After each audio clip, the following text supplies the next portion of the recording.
Hey guys what's up, कैसे हैं आप सभी लोग। बहुत बहुत स्वागत है आप सबका आज के इस अमेजिंग से सेशन में। हम कर रहे हैं CA intermediate fast track taxation for may 23 examinations और आज इसका 24th लेक्चर है। हम लोगों ने परसों से deductions from gross total income करना स्टार्ट किया था और आज इसका थर्ड लेक्चर है और कल ये वाला चैप्टर खत्म हो जाएगा। ऑलराइट, सो जितने भी स्टूडेंट्स यहां पर नए हैं आप लोग यहां पर मेरे बारे में थोड़ा बहुत पढ़ सकते हैं। ये मेरा शेड्यूल है, रोज रात को 9 बजे आप लोगों की क्लासेस यहां पर चलती हैं फास्ट ट्रैक टैक्सेशन में। और अगर आप जीएसटी डिटेल में पढ़ना चाहते हैं तो अनअकैडमी प्लस के वार्म अप बैच को ज्वाइन कर सकते हैं, जहां पर मेरी क्लासेस मंडे टू सैटरडे चलती हैं दोपहर को 2:45 PM से।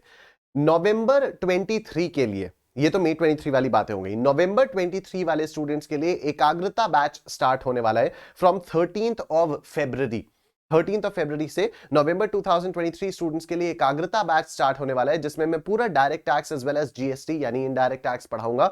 तो उसके लिए भी आप सब्सक्रिप्शन ले सकते हैं। सब्सक्रिप्शन कैसे लेना है वो मैं आप लोगों को इस सेशन के एंड में बताऊंगा। मई 23 के स्टूडेंट्स के लिए मैंने एक स्ट्रैटेजी सेशन लिया हुआ है, जिसमें मैंने बताया कि आपको कहां से पढ़ना चाहिए, कैसे पढ़ना चाहिए, रिवीजन कैसे कैसे करना चाहिए, कैसे रिवीजन एक प्लानर बनाना चाहिए, आपको सिंगल ग्रुप के लिए जाना चाहिए, बोथ ग्रुप्स के लिए जाना चाहिए, वगैरह वगैरह। उस सेशन का लिंक आपको इस वीडियो के डिस्क्रिप्शन में मिल जाएगा। Please do check it out. आपको पता चल जाएगा कि कैसे कैसे आप लोगों को रिवीजन करना चाहिए, एटलीस्ट वो बहुत ज्यादा इंपॉर्टेंट है, specially in a subject like taxation when the provisions are so much, when there are a lot of limits, when there are a lot of questions to be solved। ऐसे में revision planner बनाना बहुत ज्यादा जरूरी हो जाता है।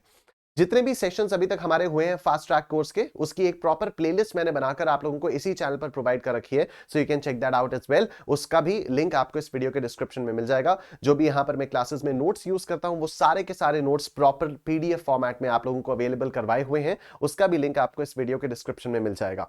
जब आप नोट्स वाले लिंक पर क्लिक करेंगे तो वहां पर आपको एक एक्सेल स्प्रेडशीट दिखाई देगी, जिसमें शेड्यूल पूरा का पूरा मेंशन है कि ये कब से क्लासेस स्टार्ट हुई थी और किस किस दिन कौन कौन सा चैप्टर होने वाला है, वो आप पूरा शेड्यूल से चेकआउट कर सकते हो। Let's get started with today's session. हम लोग कर रहे हैं deductions from gross total income. 2 sessions हो चुके हैं। हम लोगों ने एटीसी कर लिया है, एटीसीसी कर लिया है, एटीसीसी कर लिया है, एटीसीसी कर लिया है और हम लोगों ने एटीडी कर लिया है और हम लोगों ने एटीडीडी भी एटीडीडी भी कर लिया है। ठीक है, तो हम लोगों ने 6 सेक्शंस कर लिए हैं अभी तक, राइट। 6 सेक्शंस हम लोग कर चुके हैं। तो अब एक बार देखें, इस पूरे को हम लोगों ने 4 पार्ट्स में डिवाइड किया था ना, 4 पार्ट्स में डिवाइड किया था कि deductions in respect of certain payments, deductions in respect of certain incomes, deductions in respect of other incomes और अदर डिडक्शंस, राइट। अब deductions in respect of certain payments वाला ही चल रहा है और deductions in respect of certain payments के अंदर हम लोगों ने क्या क्या कर लिया है, एक बार जरा टिक लगा दे, बड़ा मजा आएगा देखकर, है ना। तो deductions in respect of certain payments में ही हम लोगों ने एटीसी कर लिया, ठीक है, एटीसीसी कर लिया, एटीसीसी कर लिया, एटीसी, एटीसीसी, एटीसीसी एटीसीसी हमने कर लिया, एटीडी हम कर चुके हैं और हम लोग ये एटीडीडी भी हम कर चुके हैं। एटीडीडी तक हम लोगों ने कल कर लिया था एंड टुडे हमारा जो टारगेट है, एक तो एटीडीडी है, आज हमें एटीडीडी करना है, हम लोगों को आज एटीई करना है, हमें आज एटीई करना है, हमें आज एटीई करना है, एटीई बी करना है और हमें आज एटीजी करना है। हमें आज 1 2 3 4 5 6 सेक्शंस हम लोगों को आज और करने हैं। एटीजी से हम कल से स्टार्ट करेंगे और कल ही ये वाला टॉपिक पूरा खत्म हो जाएगा। अरे सर, अभी तो पहला ही कैटेगरी चल रही है, पहली कैटेगरी है deductions in respect of certain payments. कहां गई कैटेगरी, ये deductions in respect of certain payments. इसी में आज तक अभी तक यही नहीं खत्म हो पा रहा है, ठीक है। और एटीजी भी आज खत्म होगा, एटीजीजी के बाद भी ये बचा रहेगा, उसके बाद तो ये भी है, ये भी है, ये भी है। क्या ये सब कुछ कल खत्म हो जाएगा? हाँ, ये सब कुछ कल खत्म हो जाएगा, ठीक है। तो अभी पहली कैटेगरी चल रही है, बट इट्स ओके, बड़ा मजा आ रहा है। धीरे धीरे हम लोग क्वेश्चंस को भी सॉल्व कर रहे हैं और आई होप कि जितने भी क्वेश्चंस मैं आप लोगों को क्लास में करवा रहा हूं उन क्वेश्चंस की सब आप लोग प्रैक्टिस अच्छे से कर रहे होगे, बिकॉज अगर आप प्रैक्टिस नहीं कर रहे हो तो फिर it won't make any sense at all, ठीक है। आपको प्लीज इन्हीं क्वेश्चंस की प्रैक्टिस करनी है। जितने भी क्वेश्चंस मैं आपको नोट्स में दे रहा हूं they are more than enough, आपको अच्छे से प्रैक्टिस करनी है, राइट। तो चलो सर, अपना आज का मुद्दा स्टार्ट करते हैं, एटीडीडी। तो मैं एक बार ना ये एटीडी वाला जो चल रहा है उसका मैं आपको ब्रीफ देता हूं जब तक अगली स्लाइड आ जाती है। तो एटीडी में क्या था, मेडिकल इंश्योरेंस प्रीमियम था, या तो खुद के लिए, स्पाउस के लिए, बच्चों के लिए और पेरेंट्स के लिए। खुद के लिए वगैरह के लिए 25,000 की लिमिट थी, पेरेंट्स के लिए 50,000 की लिमिट थी, राइट। इसमें प्रिवेंटिव हेल्थ चेकअप के लिए 5,000 कैश में पेमेंट आप कर सकते हो, लेकिन टोटल 5,000 का था, वो खुद के लिए भी और पेरेंट्स के लिए सबके लिए मिला के 5,000 की लिमिट थी। और ये 5,000 जो है वो 25,000 के अंदर या 50,000 के अंदर ही इंक्लूडेड होता है। अगर कोई ऐसा हमारे पास पेरेंट है जिनकी इंश्योरेंस पॉलिसी नहीं है, तो उनके रिस्पेक्ट में अगर हम मेडिकल एक्सपेंसेस इनकर कर रहे हैं तो उस मेडिकल एक्सपेंडिचर का भी 50,000 रुपए तक का रिडक्शन मिल जाता था। This was broadly 80D। 80DD क्या था? Dependent disabled.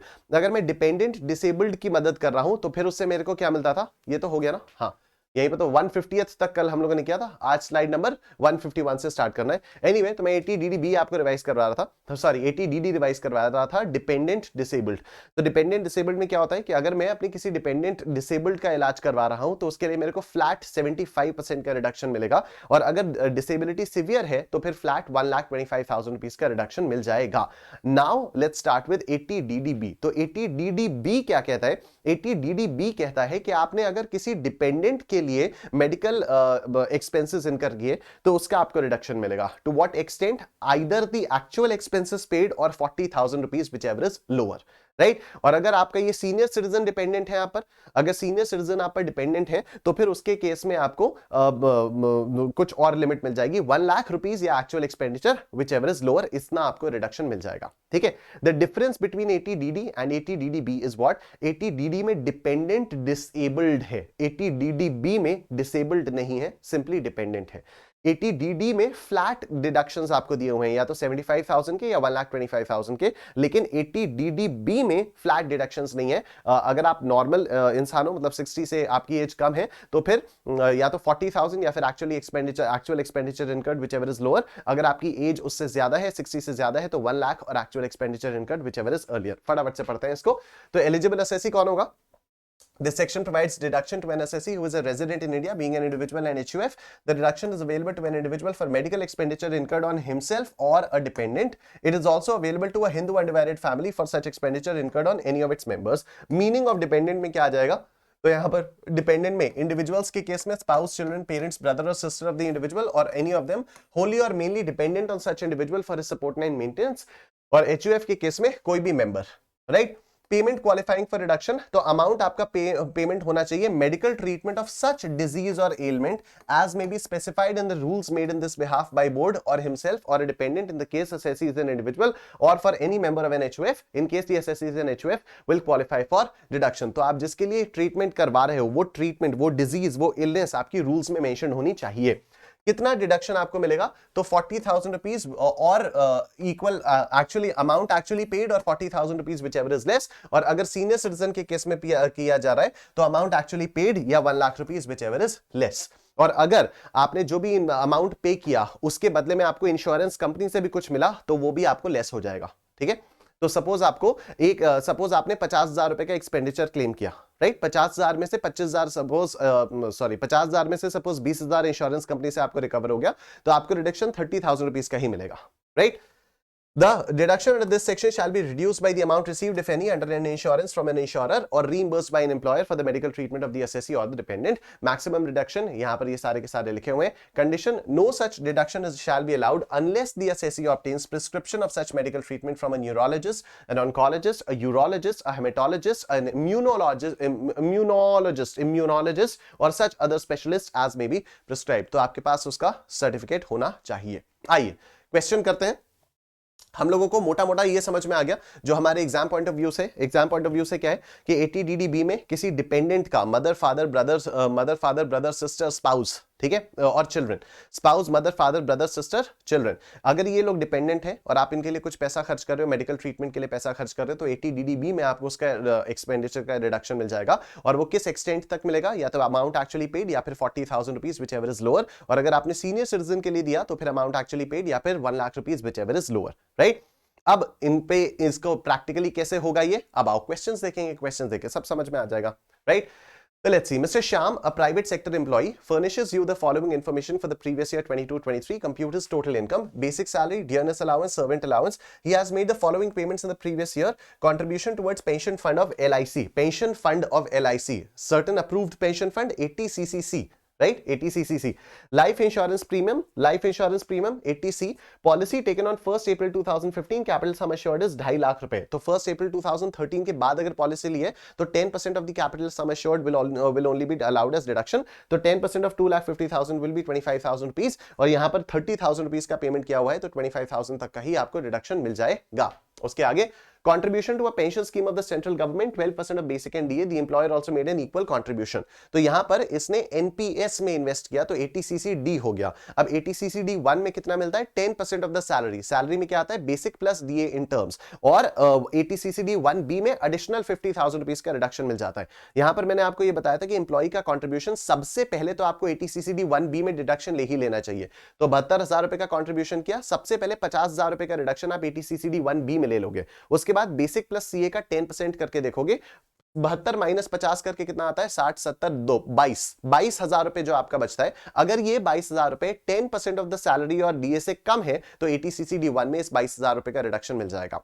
जो एम्प्लॉयर ने इक्वल अमाउंट ऑफ कंट्रीब्यूशन किया तो सेंट्रल गवर्नमेंट एम्प्लॉयर अगर होता है तो उसको 14% का खर्चा मिल जाता है 80cc डी 2 में, राइट। एम्प्लॉय को 80cc डी 2 में खर्चा मिल जाता है। अच्छा, सबसे पहली बात, ये 72,000 रुपीज का जो भी एम्प्लॉयर ने कंट्रीब्यूशन किया ये इसकी एम्प्लॉय की सैलरी में भी ऐड होगा, ठीक है। पहले ये इसकी सैलरी में ऐड होगा, फिर 80cc डी 2 में इसका रिडक्शन मिल जाएगा subject to 14% of the salary अगर एम्प्लॉयर एक गवर्नमेंट एम्प्लॉयर है, नहीं तो 10% ऑफ द सैलरी अगर एम्प्लॉयर एक नॉन गवर्नमेंट एम्प्लॉयर है। यहां पर क्या है? एक प्राइवेट सेक्टर एम्प्लॉय है, ये प्राइवेट सेक्टर एम्प्लॉय है, तो यहां पर ये जो भी एम्प्लॉयर है ये गवर्नमेंट एम्प्लॉयर तो है नहीं, तो 10% of the basic plus salary का ही आपको रिडक्शन मिलेगा 80cc डी 2 में। Medical insurance premium paid by check on life of dependent father being a senior citizen 47,000 rupees and 25,000 rupees on himself, further 5,000 rupees paid in cash for preventive health checkup of his father। ठीक है, medical insurance premium पे किया गया life of dependent father, तो ठीक है, चाहे dependent हो चाहे ना डिपेंडेंट ना हो, पेरेंट्स के लिए 50,000 रुपए तक का मिल जाता है। तो 47,000 रुपीज का ये मिल जाएगा, और 25,000 रुपीज का मेडिकल इंश्योरेंस प्रीमियम पे किया खुद के लिए तो इसका भी 80D में डिडक्शन मिल जाएगा। तो 80D में 47 का भी मिल जाएगा, 80D में 25 का भी मिल जाएगा। Further 5,000 rupees paid in cash for preventive health checkup of his father. Father के लिए 5,000 रुपए का खर्चा और किया गया, लेकिन ये 5,000 रुपए का जो खर्चा होता है ये 50,000 की कैप के अंदर ही आएगा। तो फादर में 47 प्लस 5 का खर्चा नहीं मिलेगा, 47 प्लस 3 का ही खर्चा मिलेगा, मतलब टोटल 52,000 का खर्चा नहीं मिलेगा, 50,000 का ही खर्चा मिलेगा, because this 5,000 has to be included within the limit of 50,000 rupees. Medical treatment of is dependent mother, अब देखो medical treatment of is dependent mother, disabled नहीं लिखा हुआ यहां पर, ठीक है। Resident individual aged 60 years suffering from prescribed disease and disability, sum receive from insurer 10,000 and sum reimbursed by employer 20,000 रुपए, ठीक है। तो हमने कितना खर्चा किया? हमने 1.5 लाख रुपए खर्चा किया। अब इस 1.5 लाख में से हम लोग क्या करेंगे? इस 1.5 लाख में से आपको कितने का डिडक्शन मिल जाएगा, यही हम लोगों को देखना है, ठीक है। तो देखो कितना हम लोगों को इंश्योरर से 10,000 रुपए मिल गया, ठीक है, और एम्प्लॉयर ने 30,000 रुपए दे दिया, एम्प्लॉयर ने 30,000 रुपए दे दिया। तो अब देखो 1.5 लाख रुपया has to be restricted to 1 lakh रुपए, 80DDB लगेगा इसमें, ठीक है। यहां पर 80DDB लगेगा इसमें, राइट। 80DDB क्यों लगेगा? क्योंकि 1.5 लाख रुपए का खर्चा किया गया है। यहां पर प्रिस्क्राइब्ड डिजीज से ये सफर कर रही हैं, ठीक है। मदर जो है वो प्रिस्क्राइब डिजीज से सफर कर रही हैं और ये सीनियर सिटीजन है। तो यहां पर होता क्या है? एक्चुअल सम इनकर्ड या 1 lakh rupees which ever is, right. तो लोअर क्या हुआ? लोअर हुआ 1 lakh rupees, and now this 1 lakh rupees will be reduced by the amount received by insurer and the employer. Sir ये तो गलत है, सर ये तो गलत हो गया ना।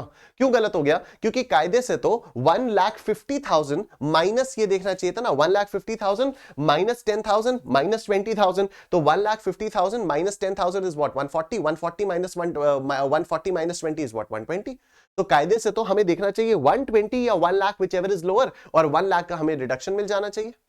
कायदे से तो आप लोगों के मन में आ रहा होगा सर ऐसे ही मिलना चाहिए, लेकिन ऐसा नहीं मिलता है, ठीक है। जो इसका रिडक्शन मिलता है वो आपको पहले विच एवर इज लोअर देखना होता है, और फिर वो लोअर को भी आपको रिड्यूस कर देना होता है bye the amount of expenditure incurred, right. तो 1.5 लाख रुपए या 1 लाख रुपए विच एवर इज लोअर, ये किया आपने, 1.5 लाख रुपए या 1 लाख रुपए विच एवर इज लोअर, तो इसमें 1 लाख रुपए आया। एंड नाउ इस 1 लाख रुपए को आप रिड्यूस करोगे by the amount received from the insurer as well as from the employer. तो इस 1 लाख रुपए में से 30,000 और चला जाएगा, 10,000 इंश्योरर से मिला और 20,000 एम्प्लॉयर से मिला, और 70,000 रुपए का रिडक्शन आपको 80DDB में मिल जाएगा, ठीक है सर, यहां पर ये भी तो लिखा है कि ये मदर जो है वो डिसेबिलिटी से सफर कर रही है। अगर डिसेबिलिटी से सफर कर रही है तो 80DD में भी आपको इसका रिडक्शन मिल जाएगा, और क्योंकि मदर आपकी सिवियर डिसेबिलिटी से नहीं कर रही है तो 75,000 रुपीज का डिडक्शन आपको मिल जाएगा, राइट। तो 80DD में जो 75 और 125 है, that is not due to age, that is due to the severity of the disability, right. अगर आपकी सीवियर डिसेबिलिटी है तो 1,25,000 का रिडक्शन मिलेगा,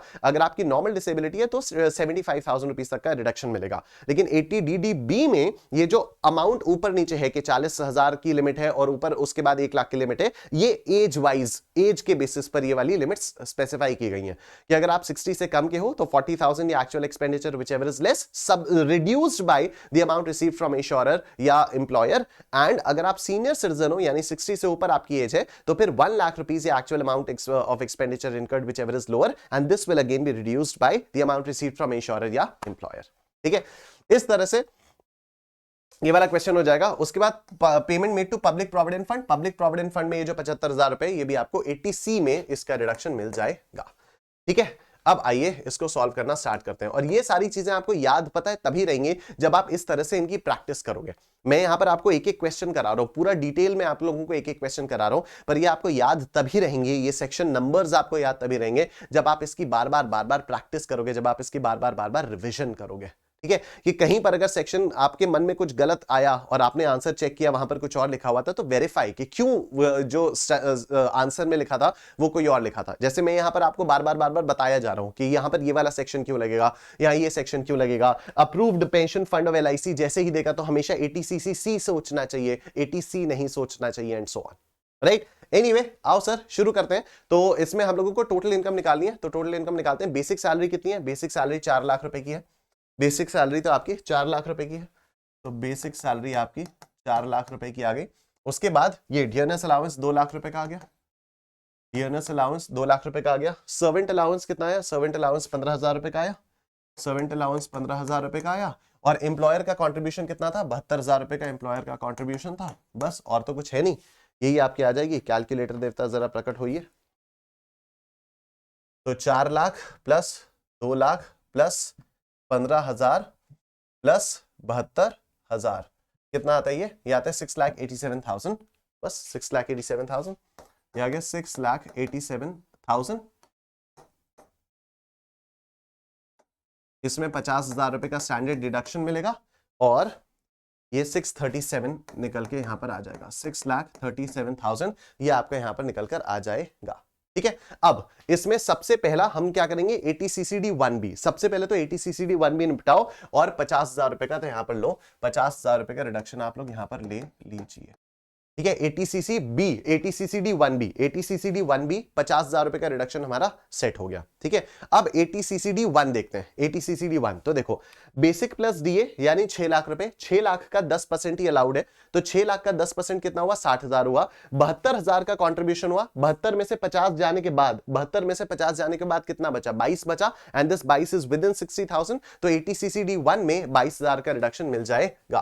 तो 80CCD 1 में 22,000 रुपए का रिडक्शन आपको मिल जाएगा।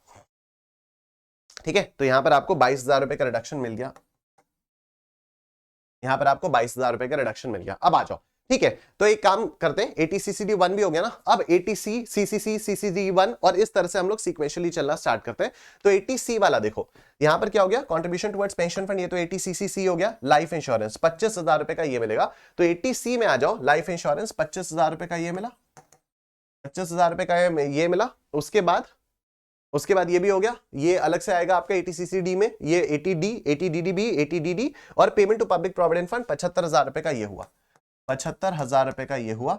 1 लाख रुपए का 80C चल रहा है, 1 लाख रुपए का 80C चल रहा है। ठीक है, अब देखो 80CCC में क्या आएगा? 80CCC में ये approved pension fund of LIC, ये आ गया आपका 1,10,000, तो ये आ गया आपका 1,10,000, 1,10,000 यहां पर ये आ गया। ठीक है, अब 80C 80CCC और 80CCD 1 मिलाकर कितना हुआ? 2,10,000 प्लस 22,000, तो 2,32,000 हुआ। ये हुआ 2,32,000 रुपए, और यहां पर this will be restricted to 1,50,000 rupees, this will be restricted to 1,50,000 rupees. ठीक है, तो अभी देखो एकदम सीक्वेंशियली चलेंगे, this is done, this is done, this is done, this is done. Contribution to pension fund LIC eighty CCC done, eighty C ये भी done. यहां पर एटीसीसीडी 2 का कंट्रीब्यूशन अभी बचा हुआ है, ठीक है, एटीसीसीडी 2 का कंट्रीब्यूशन बचा हुआ है। तो अब हम एटीसीसीडी 2 का कंट्रीब्यूशन ले लेते हैं। तो 2 में कितना कंट्रीब्यूशन मिलेगा? 10% of the salary, 10% of the salary is 60,000। तो एटीसीसीडी 2 का कंट्रीब्यूशन आपको यहां पर 60,000 रुपीज का मिल जाएगा। एटीसीसीडी 2 का कंट्रीब्यूशन 60,000 रुपीज का आपको मिल जाएगा, ठीक है। तो अभी यहां पर ये वाला भी डन हो चुका। मेडिकल इंश्योरेंस प्रीमियम तो 47,000 पेरेंट्स का, 25,000 इसका, पेरेंट्स में 47,000 प्लस 5,000 रेस्ट्रिक्टेड टू 50,000, ठीक है।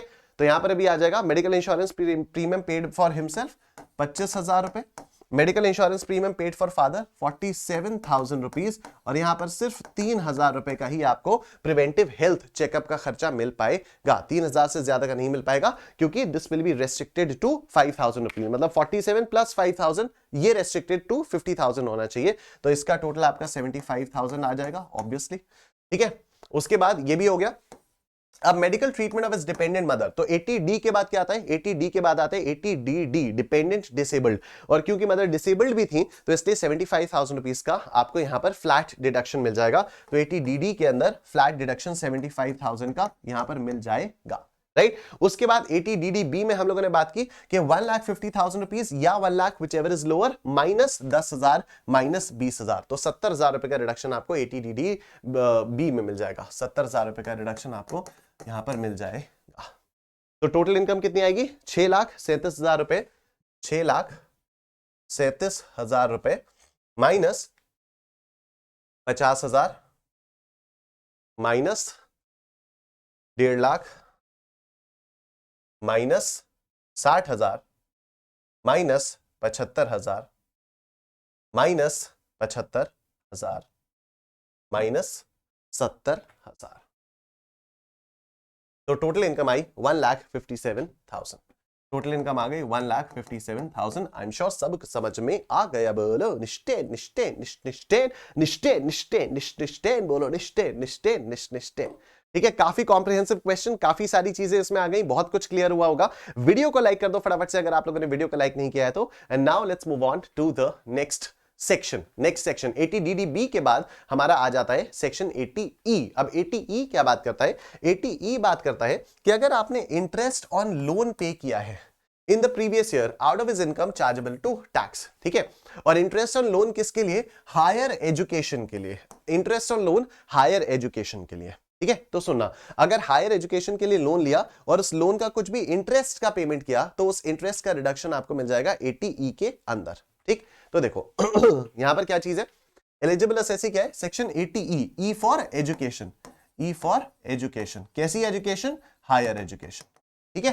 तो section 80E provides deduction to an individual assessee in respect of any interest on loan paid by him in the previous year out of his income chargeable to tax. Conditions क्या है? Loan must have been taken for the purpose of pursuing his higher education or for the purpose of higher education of his और हर relative, ठीक है। यहां बच्चों वाली चीज नहीं है कि बच्चों के लिए अगर आपने हायर एजुकेशन के लिए लोन लिया तो मैं चाहूं तो मैं अपनी हायर एजुकेशन के लिए भी लोन ले सकता हूं, और उस पर जो भी मैं इंटरेस्ट पे करूंगा उसका मुझे डिडक्शन मिल जाएगा 80E के अंदर, राइट।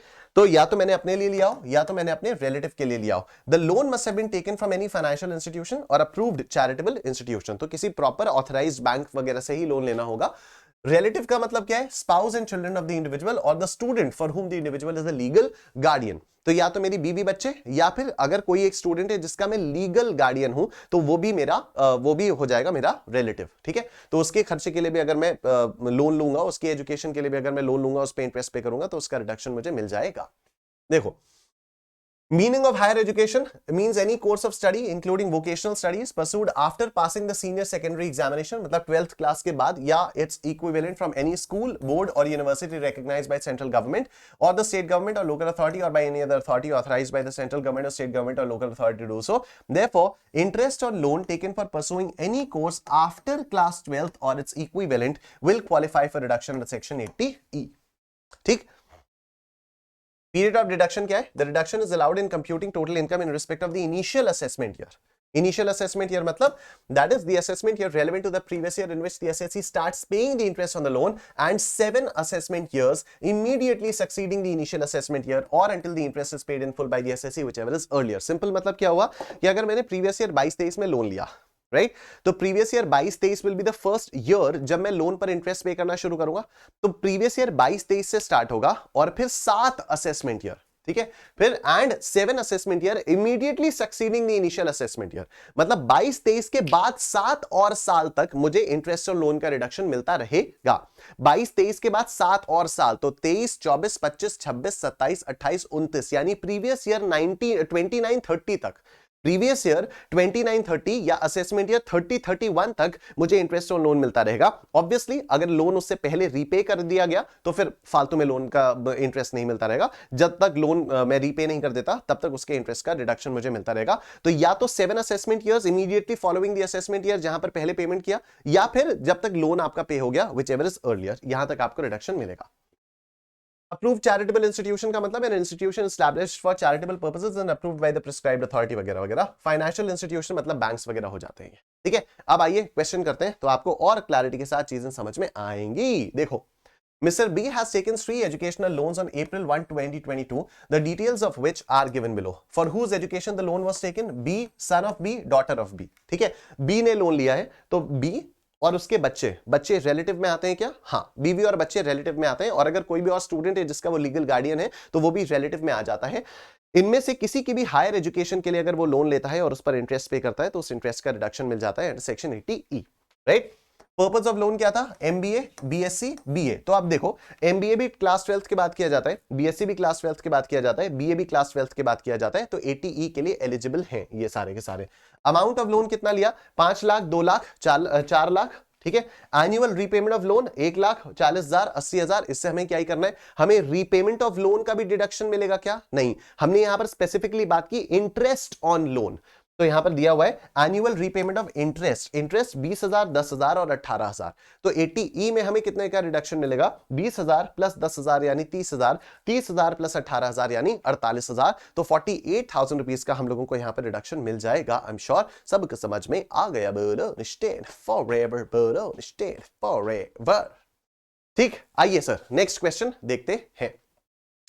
नवंबर 2010 में 8 नंबर का क्वेश्चन पूछा गया था। अगेन काफी कॉम्प्रिहेंसिव क्वेश्चन, बहुत मजा आएगा इस क्वेश्चन को करने में।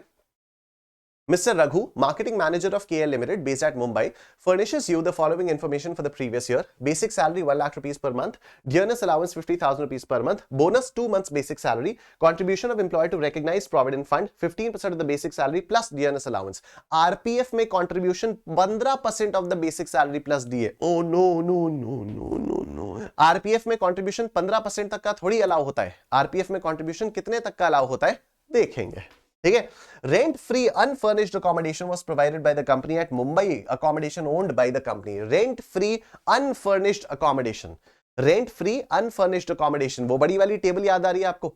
बड़ी वाली टेबल, ठीक है। तो now this is not a government employee, this is a private sector employee. Private sector employee में भी क्या रेंट फ्री अनफर्निश्ड अकोमोडेशन, इसमें अब क्या हो जाएगा कि या तो जो अकोमोडेशन है वो ओन्ड बाय द कंपनी होगी, या तो कंपनी ने खुद उसको किराए पर ली हुई होगी, राइट। तो यहां पर accommodation owned by the company है और ये अकोमोडेशन मुंबई में है। मुंबई में मतलब 15% will be the value of unfurnished accommodation which has to be added as perquisite in its total income, ठीक।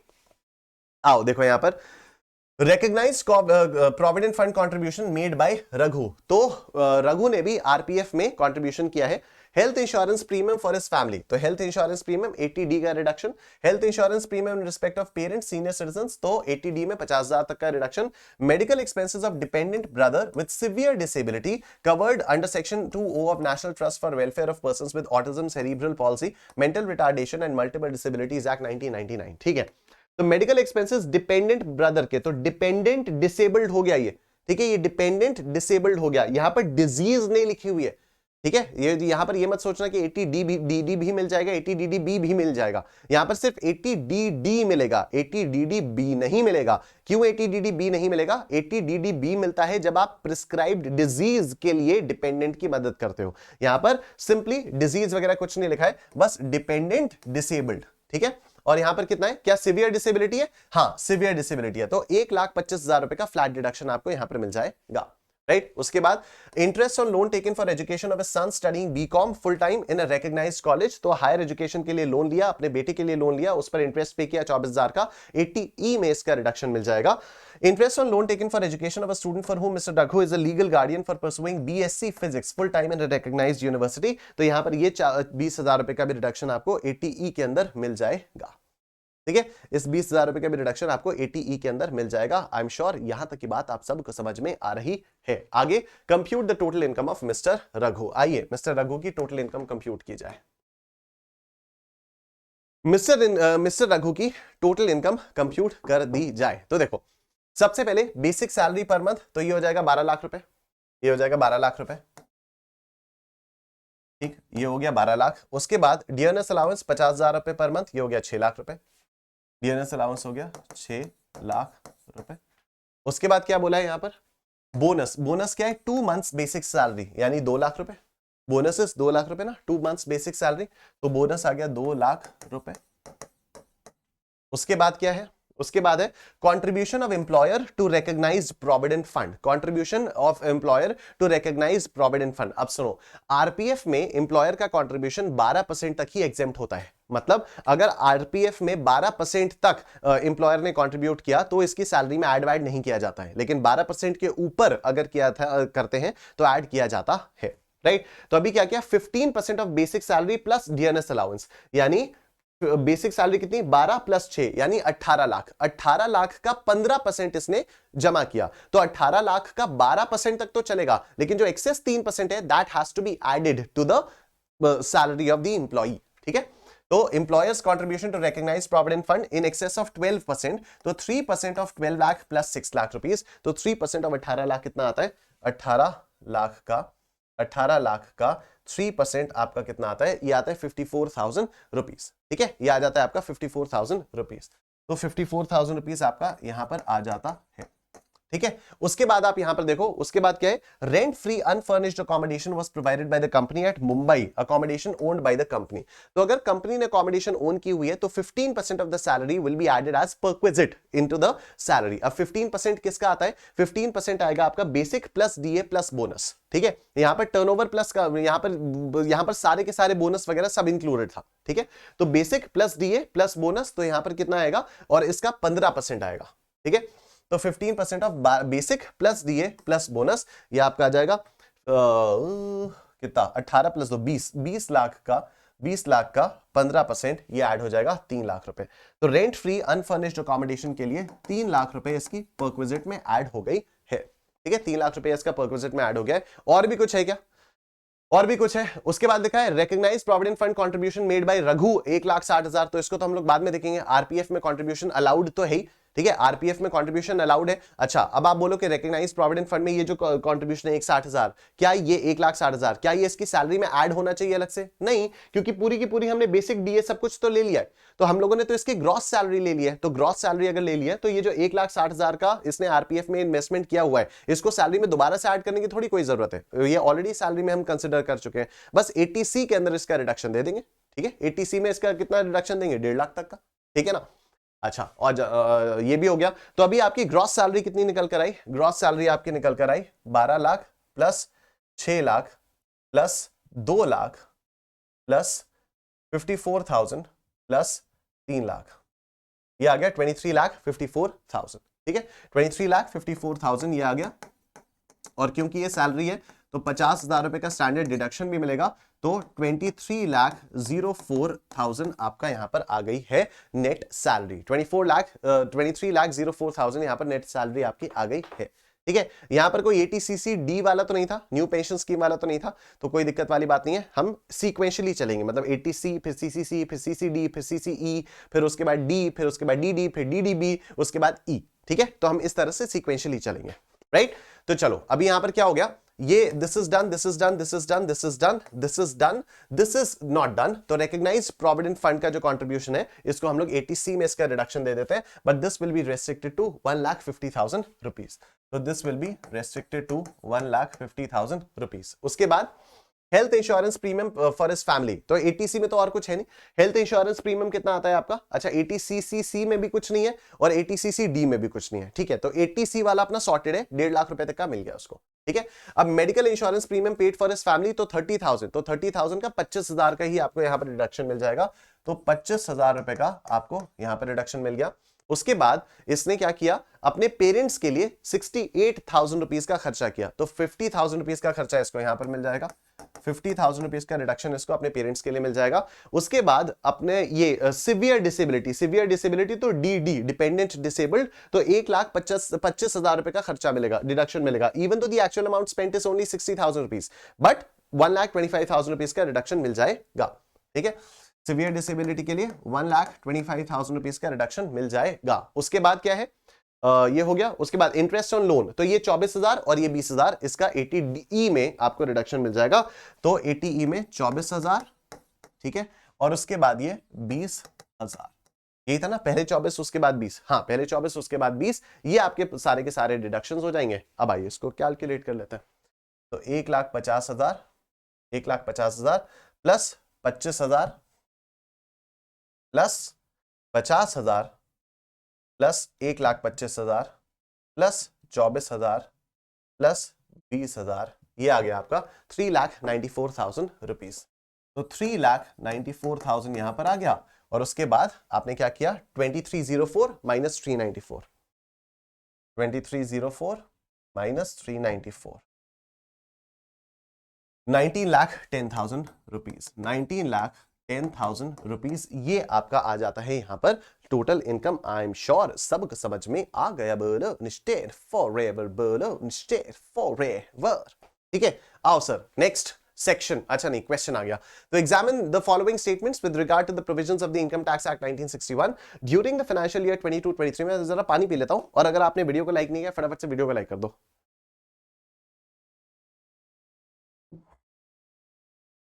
देखो, during the financial year 22-23, Mr. Amit paid interest on loan availed by him for his son's higher education. His son is already employed in a firm.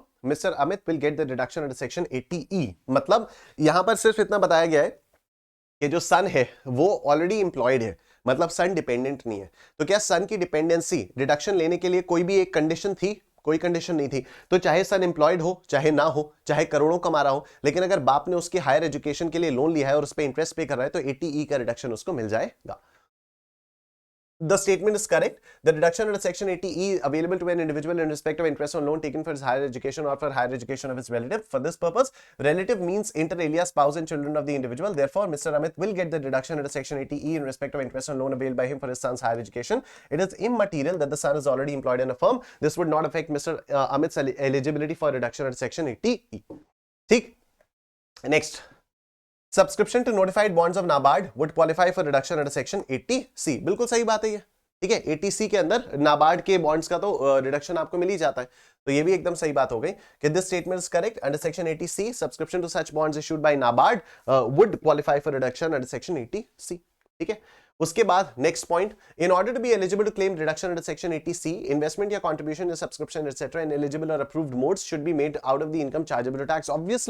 Obviously जो भी income आपकी chargeable to tax है उसी income में से आपको invest करना चाहिए, तभी तो आपको उसका रिडक्शन मिलेगा। नहीं तो जो इनकम आपकी चार्जेबल टू टैक्स है ही नहीं, उसमें से अगर आप डिडक्शन ले लोगे तो फिर आपको उसका कोई, उसमें अगर आप इन्वेस्टमेंट कर दोगे तो फिर आपको कोई डिडक्शन नहीं मिलेगा। The income should be first chargeable to tax, तभी तो डिडक्शन है।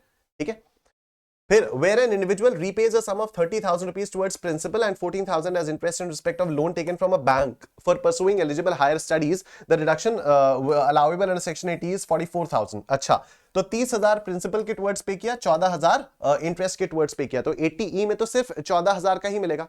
ठीक है, 80E में तो सिर्फ 14,000 का ही रिडक्शन मिलेगा, तो 80E के अंदर सिर्फ इंटरेस्ट का रिडक्शन मिलता है, तो इसलिए 14,000 का ही रिडक्शन मिलेगा। Mrs. Sheila, widow of Mr. Satish, who was an employee of Messrs. XYZ Limited, received 7 lakh rupees on 1st May 2022, being amount standing to the credit of Mr. Satish in his NPS account, in respect of which deduction has been allowed under section 80CCD to Mr. Satish in the earlier previous years. ठीक है, तो mister Satish का NPS account था, उसकी death हो गई, तो mister Satish की बीवी को एनपीएस वाला पैसा मिला। अब ये पैसा मिस्टर सतीश को एज डिडक्शन अलाउ हो चुका था। Such amount received by her as a nominee on closure of the account is deemed to be her income. तो क्या ये इनकम मानी जाएगी? तो द आंसर इज नो। माना कि एनपीएस वाले मैच्योरिटी पर या ऑप्टिंग आउट पर या क्लोजर पर जितना भी लमसम पैसा आपको मिलता है उतना टैक्सेबल होता है, ठीक है। अप टू 60% एग्जेम्प्ट हो जाता है, अप टू 40% एग्जेम्प्ट हो, अप टू 25% एग्जेम्प्ट हो जाता है। In case of partial withdrawal 25% exempt होता है, और मैच्योरिटी पर अगर आप निकालो तो 60% एग्जेम्प्ट होता है, बाकी सारा आपका टैक्सेबल होता है, मान लिया ये बात। लेकिन डेथ के केस में अगर नॉमिनी वगैरह को मिलता है तो फिर वो इनकम नहीं मानी जाती है, ठीक है, उसको इनकम नहीं माना जाता है। Next, Mr. Vishal, a central government employee, contributed 50,000 towards Tier 2 account of NPS. तो Tier 2 account of NPS क्या हो गया? Tier 2 account of NPS में 80C में रिडक्शन मिलता है, याद आ रहा है आपको? Tier 2 में अगर करो तो 80C में आपको मिल जाता है, 80CC-D में नहीं मिलता है। 80CC-D में तो Tier 1 वाले में मिलता है, राइट? तो 80CC-D में जो न्यू पेंशन स्कीम होती है, जो न्यू पेंशन स्कीम होती है, इसका मैंने आपको बताया था, न्यू पेंशन स्कीम में दो मिलते हैं, Tier 1 अकाउंट और Tier 2। टीयर 2 वाला, इसको याद करो आप, 80C में ही लास्ट के एक आध दो मोड्स में था कि एडिशनल अकाउंट ऑफ एनपीएस में अगर आपने पैसा इन्वेस्ट किया तो 80C में उसका रिडक्शन आपको मिलेगा। तो टीयर 2 में अगर आप पैसा इन्वेस्ट करते हो तो इसका 80C में रिडक्शन मिलता है, और टीयर 1 में जो पैसा आप इन्वेस्ट करते हो उसका डिडक्शन आपको 80CC-D में मिलता है, ठीक है। तो mister Vishal, central government employee, contributed 50,000 rupees towards Tier 2 account of NPS. The same would be eligible for reduction under section 80CC-D. तो ये भी आपका गलत हो जाएगा। गलत इसलिए हो जाएगा क्योंकि Tier 2 अकाउंट वाला जो भी आप इन्वेस्टमेंट करते हो उसका रिडक्शन आपको 80C में मिलता है, ना कि 80CC-D में। आप वीडियो को लाइक कर दीजिए और मैं पानी पी लेता हूं।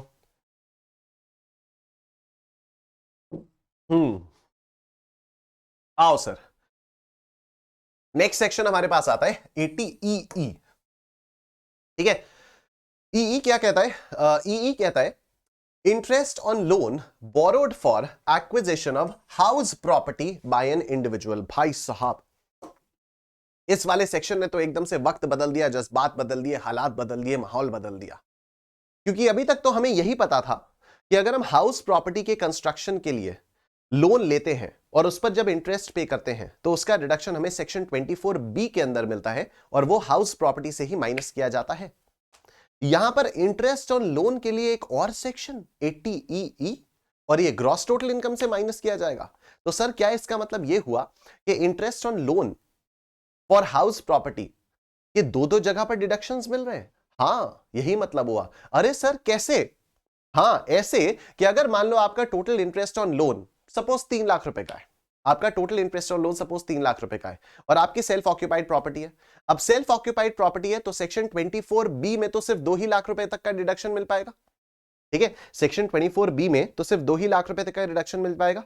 3 लाख में से 2 लाख का रिडक्शन आप 24B में ले लो, और जो बचा हुआ 1 लाख है उसका रिडक्शन आप 80EE में ले लो। It's so simple. हाँ, राइट, ठीक है। आओ देखते हैं इसको। An individual who has taken a loan for acquisition of residential house property from any financial institution, interest payable on such loan would qualify for reduction under this section. I know आपके दिमाग में और भी कई सारी चीजें चल रही हैं, सारी चीजों को एकदम सॉर्ट आउट करेंगे अभी। देखो, सबसे पहली condition, loan should be sanctioned during previous year 2016-17। Oh no, तो आज तो आप ये कर ही नहीं सकते। 16-17 के अंदर आपका लोन सैंक्शन हो चुका होना चाहिए। Loan sanction should be less than equal to 35 lakh rupees. Loan का अमाउंट 35 लाख या उससे कम का होना चाहिए। Value of house should be less than equal to 50 lakh rupees. यहां पर देख लो कितनी सारी कंडीशंस है कि घर की जो वैल्यू है वो 50 लाख या उससे कम की होनी चाहिए। और चौथा, the assessee should not own any residential house on the date of sanction of loan. तो जिस दिन आपको लोन सैंक्शन हुआ उस दिन आपका कोई हाउस प्रॉपर्टी नहीं होना चाहिए। तो 80EE क्या कहता है कि प्रीवियस ईयर 16-17 में लोन सैंक्शन हो जाने चाहिए, लोन की वैल्यू 35 लाख या उससे कम होनी चाहिए, घर की वैल्यू 50 लाख या उससे कम की होनी चाहिए, और लोन के सैंक्शन की दिन कोई और आपके पास हाउस प्रॉपर्टी नहीं होनी चाहिए। Period of benefit. The benefit of deduction under this section would be available to the repayment of loan continues. मतलब अगर ऐसा है तो उनको 80E में भी मिल रहा है। तो अगर आपके जान पहचान में कोई है जिन्होंने 16-17 में लोन लिया था घर के लिए और उस पर वो इंटरेस्ट पे कर रहे हैं तो आप उनको बता सकते हो, ठीक है।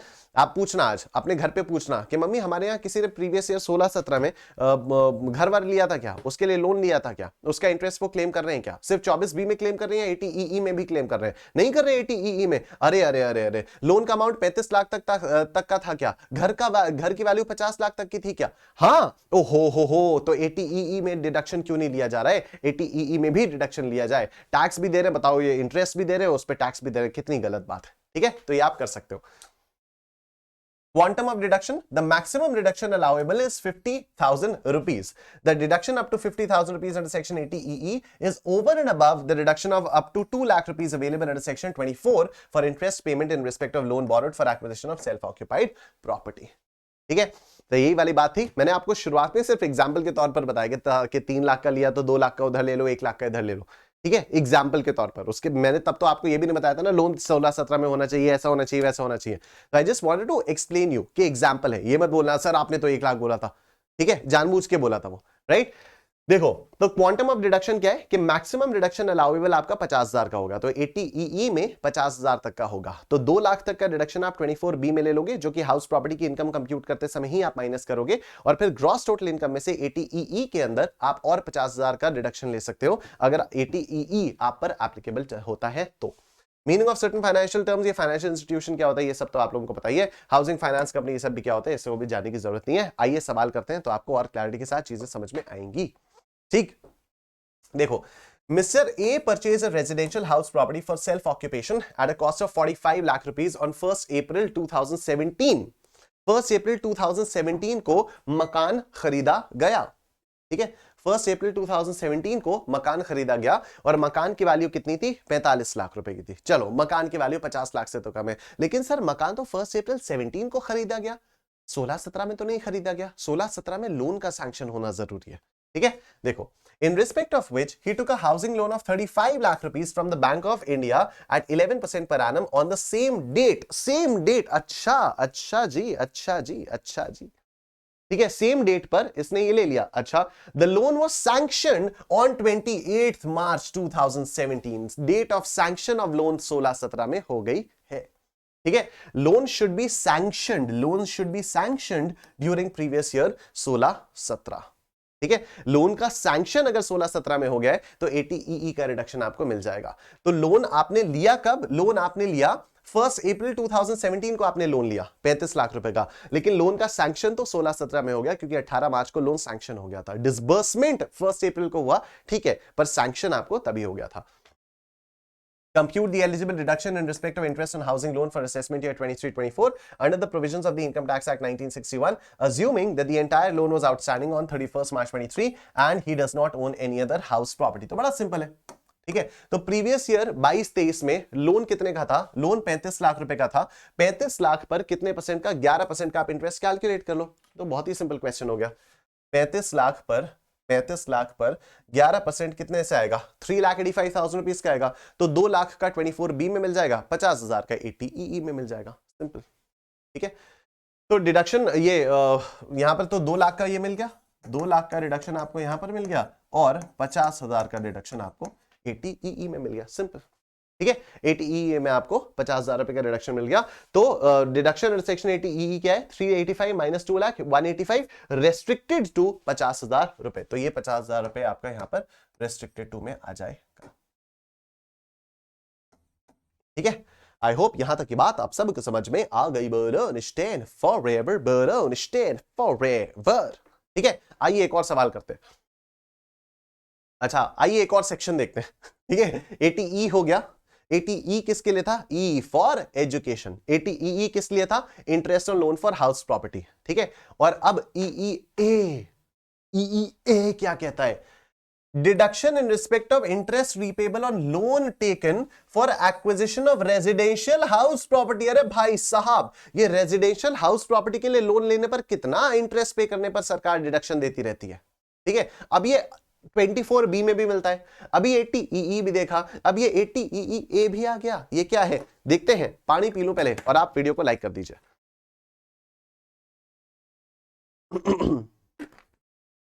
आप कर दो वीडियो को लाइक और हम पी लेते हैं पानी।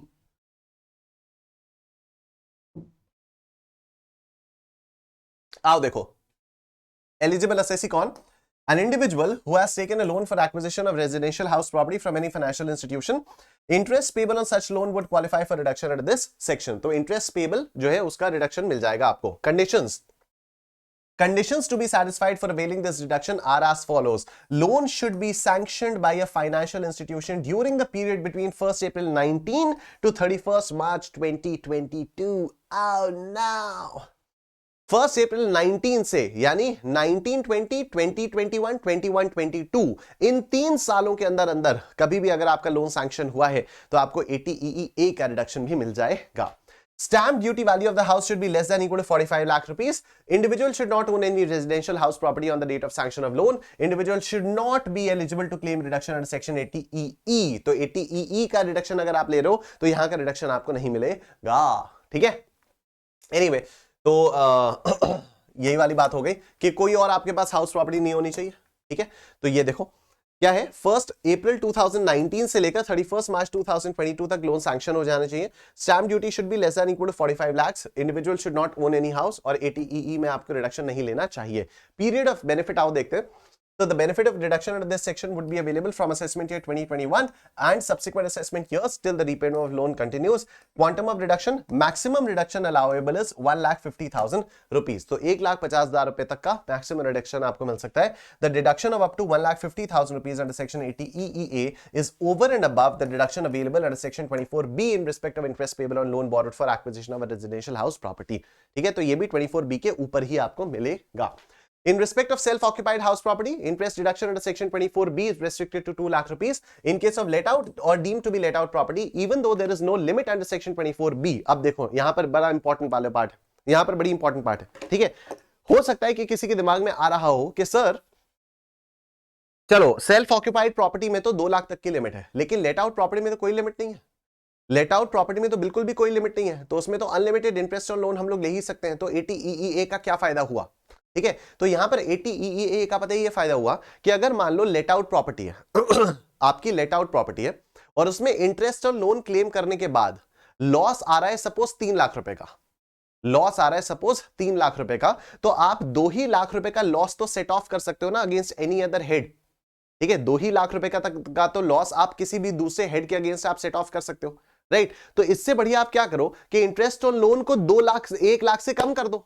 अगर आपने इंटरेस्ट और लोन को 1 लाख से कम कर दिया तो हाउस प्रॉपर्टी का जो लॉस आएगा वो सिर्फ 2 ही लाख रुपए का आ जाएगा, that can be set of. और जो 1 लाख का इंटरेस्ट और लोन आपने कम किया लेट आउट प्रॉपर्टी में, उसका डिडक्शन अब आप ATEEA में ले लो, तो इसी साल आपका वो पूरा का पूरा 3 लाख आपका यूटिलाइज हो जाएगा, ठीक है। I repeat this example, interest और लोन एक लेट आउट प्रॉपर्टी में अनलिमिटेड वैल्यू तक अलाउड है, पर सपोज अनलिमिटेड वैल्यू तक अलाउ होने के बाद, इंटरेस्ट और लोन डालने के बाद आपकी लॉस फ्रॉम हाउस प्रॉपर्टी निकल कर आया 3 लाख रुपए, राइट। अब 3 लाख में से 2 ही लाख का तो हाउस प्रॉपर्टी का लॉस किसी दूसरे हेड के अगेंस्ट सेट ऑफ किया जा सकता है, बचा हुआ 1 लाख आपको कैरी फॉरवर्ड करना पड़ेगा, राइट। तो यहां पर लॉ बोल रहा है, यहां पर लॉ क्या बोल रहा है, सभी लोग बोल रहे हैं कि आप एक काम करो, इंटरेस्ट ऑन लोन जो आपने वहां पर क्लेम किया था हाउस प्रॉपर्टी में उसको 1 लाख से कम कर दो, तो अब हाउस प्रॉपर्टी का भी जो लॉस है वो भी 1 लाख से कम हो जाएगा, तो हाउस प्रॉपर्टी का लॉस 2 ही लाख का होगा, ये 2 लाख पूरा का पूरा सेट ऑफ हो गया। अब जो इंटरेस्ट ऑन लोन 1 लाख का आपने कम किया उसका डिडक्शन आप ATEEA में ले लो, तो पूरे 3 लाख रुपए का डिडक्शन आपको मिल जाएगा, ठीक। So in case of let out or deemed to be let out property, even though there is no limit under section 24B, section 71(3)(a) restricts the amount of loss from house property to be set off against any other head of income to 2 lakh rupees. Accordingly, if interest payable in respect of acquisition of eligible house property is more than 2 lakh rupees, excess can be claimed as deduction under section 80EEA subject to fulfillment of conditions. For example, if interest payable, अब ये ठीक है, ये आप लोग देख लेना अपने आप, चलो दिखाई देता हूं। अगर interest payable is say 3,80,000 rupees on loan taken from financial institution for acquisition of residential house, 2 lakh rupees can be claimed as deduction under section 24B and 1.5 lakh rupees can be claimed as deduction under section 80EEA, right? चलो, no reduction under any other provision, तो the interest allowed as deduction under section 80EEA will not be allowed as deduction under any other provisions of the act for the same or any other assessment year.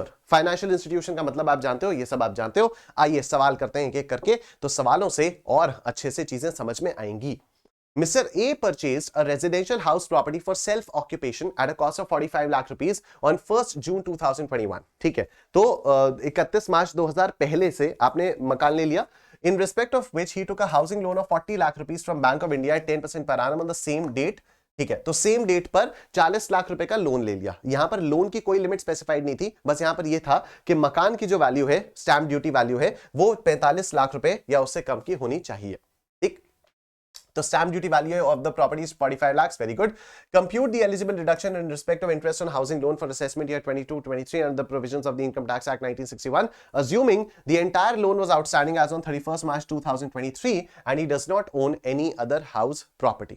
ठीक है, तो entire loan was outstanding on 31st मार्च 2023 और कोई भी और इसकी house property नहीं है, तो कोई दिक्कत वाली बात नहीं है. 40 लाख रुपए का लोन लिया, 40 लाख रुपए का लोन 10%, मतलब 4 लाख रुपए का इंटरेस्ट होगा. 2 लाख रुपए का इंटरेस्ट आप वहां पर ले लो. ठीक है, 2 लाख रुपए का इंटरेस्ट आप वहां पर ले लो. ये कब लिया, एक मिनट, 1 जून 2021 को, 1 जून 2021, एक्चुअली 1 जून 2021, एक मिनट रुकना.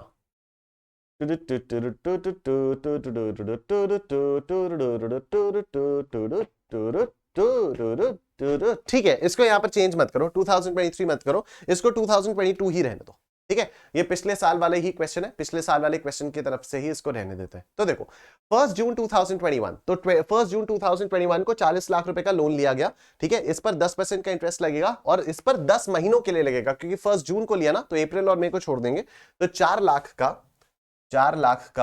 10/12 कितना आता है? ये आता है 3,33,333 रुपीज. 2 लाख रुपए का आप ले लो उसमें 24B में, और 133,333 का आप ले लो सेक्शन EEA में. कोई दिक्कत वाली बात नहीं है इसमें. तो देखो ये आ गया 2 लाख रुपए का यहां और 1,33,333. ठीक है, यहां पर तो लिमिट 1.5 लाख की है ना, 80EEA में लिमिट 1.5 लाख की है. ठीक है, आइए नेक्स्ट सेक्शन पर चलते हैं. 80EEB क्या कहता है? Deduction in respect of interest payable on loan taken for purchase of electric vehicle. Finally houses का काम खत्म हुआ, और अगर आप इलेक्ट्रिक व्हीकल खरीदने के लिए लोन लेते हो और उस पर आप इंटरेस्ट पे करते हो, तो उसका रिडक्शन आपको 80EEB में मिलता है. ठीक है, 80EEB में. ठीक है, बी में इलेक्ट्रिक व्हीकल खरीदने के लिए अगर आप लोन लेते हो, क्यों? उसका डिडक्शन सरकार क्यों दे रही है? Environmental protection. ठीक है, तो इलेक्ट्रिक व्हीकल अगर आप खरीदोगे तो एनवायरमेंट आपका बचेगा. तो एनवायरमेंट अगर आपका बच जाएगा तो फिर क्या होगा? सरकार कहेगी हाँ ये बहुत अच्छी चीज की आपने, कि आपने इलेक्ट्रिक व्हीकल ले ली. अब आपने अगर इलेक्ट्रिक व्हीकल ले ली तो उसके लिए आपने लोन लिया, उस लोन पर जब आप इंटरेस्ट पे कर रहे हो उसका रिडक्शन हम आपको यहां पर देंगे. ठीक है, तो लेट्स सी. एलिजिबल एसएससी कौन हुआ? An individual who has taken a loan for purchase of an electric vehicle from any financial institution. Interest payable on such loan would qualify for reduction under this section. Conditions क्या है? The conditions to be satisfied for availing the reduction are as follows. Assessee should be an individual. Loan should be taken for purchase of an electric vehicle. Loan should be sanctioned by a financial institution, bank or specified NBFCs. Loan should be sanctioned during the period between 1st April 19 and 31st March 23. मतलब previous year 22-23 में भी अगर आपने loan लिया electric vehicle के लिए और उस पर अगर आपने इंटरेस्ट पे किया तो फिर आपको उसका रिडक्शन मिल जाएगा. आज तो 8 फरवरी 2023 है. जाओ लोन लो और इलेक्ट्रिक व्हीकल्स खरीदो और उस पर इंटरेस्ट पे करो, और आप देखोगे कि कितने आसानी से आपको उसका रिडक्शन मिलेगा. ठीक है, anyway, period of benefit. The benefit under this section would be available from assessment year 2021 and subsequent assessment years till the repayment of loan continues. Maximum reduction आपको इसमें 1.5 लाख रुपए तक का ही मिलेगा. No deduction under any other provision. तो interest allowed under section 80 EEB will not be allowed as deduction under any other provisions of the act for the same or any other assessment year. चलिए आइए इससे related question करते हैं, तो फिर सबको समझ में आएगा. बोलेंगे निष्ठे निष्ठे निष्ठेन, बोलेंगे निष्ठे निष्ठे निष्ठेन, बोलेंगे निष्ठे निष्ठे निष्ठेन, बोलेंगे निष्ठे निष्ठे निष्ठेन. लाइक करेंगे वीडियो को और बोलेंगे निष्ठे निष्ठे निष्ठेन. आइए next. X, an individual, takes a loan of 25 lakh rupees on 10th April 2022 from SBI to purchase an electric car. Car will be delivered in the month of March 2023. All right. Interest liability for the previous year 22-23 is 2,10,000 rupees. ठीक है, तो 80 EEB में तो भैया 1.5 लाख का deduction मिलेगा, 1.5 लाख का. Determine the total income of Mr. X if his annual salary income before standard deduction is 40-50. He has made an investment of 150 in public provident fund and health insurance premium paid for himself through an account paycheck is 25,000 rupees. तो very simple question. ठीक है, तो 40,50,000 रुपए की salary income है, 40,50,000 रुपए की gross salary income है, 40,50,000 रुपए की. इसमें से 50,000 रुपए का स्टैंडर्ड डिडक्शन माइनस कर देंगे तो 40 लाख रुपए का आपका ये आ जाएगा. उसके बाद अब आपको इसमें 80C का कुछ है क्या? हेल्थ इंश्योरेंस प्रीमियम तो 80D में, पब्लिक प्रोविडेंट फंड में, तो 80C में 1.5 लाख रुपए का इन्वेस्टमेंट कर दिया. तो 80C public provident fund, 80C public provident fund eighty CC थोड़ी होगा, पब्लिक प्रोविडेंट फंड है तो ये एटीसी होगा, तो यहां पर ये एटीसीसी छप गया है, इसको आप लोग काट दीजिएगा, ठीक है, इसको आप लोग काट दीजिएगा, ये एटीसी है, ठीक है। पब्लिक प्रोविडेंट फंड पीपीएफ में अगर आप पैसा इन्वेस्ट करते हो तो एटीसी में आपको इसका रिडक्शन मिलता है, तो 1.5 लाख रुपए आपका यहां पर आ जाएगा। उसके बाद मेडिकल इंश्योरेंस प्रीमियम पे किया है इसने 25,000 रुपए का, तो 25,000 रुपए का इसका रिडक्शन यहां पर मिल जाएगा।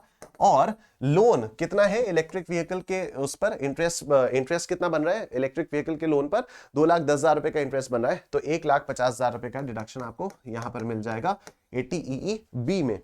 तो 1.5 + 1.5 3, 3 + 25 3 25, 3,25,000 रुपए का आपको यहां पर डिडक्शन मिल जाएगा, और ये आपका आ जाएगा 36,75,000 रुपीज, ठीक है, 36,75,000 रुपीज, 36,75,000 रुपीज ये आपका आ जाएगा, ठीक है।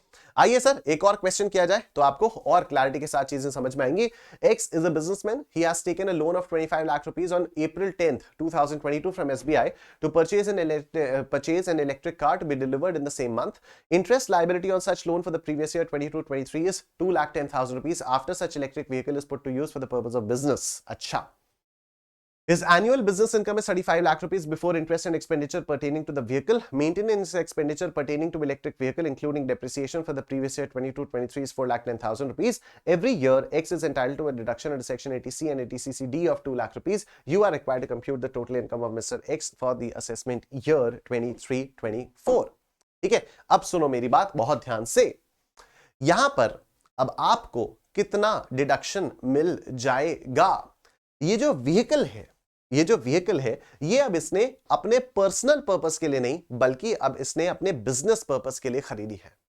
तो इस व्हीकल से रिलेटेड जितने भी खर्चे होंगे वो सारे के सारे पीएनएल में डेबिट के लिए अलाउड हो जाएंगे, राइट। तो देखो अभी क्या हुआ, ये 2,10,000 रुपए का जो खर्चा है, क्या ये इसको बिजनेस एक्सपेंडिचर की तरह से अलाउ हो जाएगा? बिल्कुल हो जाएगा, क्योंकि इंटरेस्ट ऑन लोन, आपने एक बिजनेस एसेट खरीदा, car is a business asset, उससे रिलेटेड आपने लोन लिया, लोन का आपने इंटरेस्ट पे किया, तो इसका आपको रिडक्शन मिल जाएगा, पीजीबीपी में मिल जाएगा, सेक्शन 36 में इसका रिडक्शन आपको मिल जाएगा। तो पीजीबीपी में अगर आपने 2,10,000 रुपए का रिडक्शन ले लिया, तो अब क्या 1.5 लाख रुपए का रिडक्शन आप एटीईई बी में लोगे? नहीं, वो पॉसिबल ही नहीं है, ठीक है।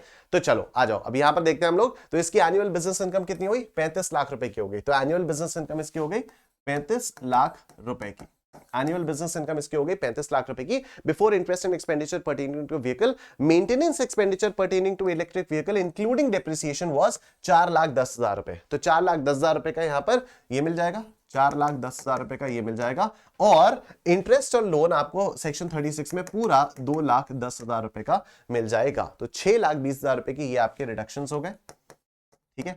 फिर आपकी जो पीजीबीपी इनकम आई वो कितनी आई? 35 लाख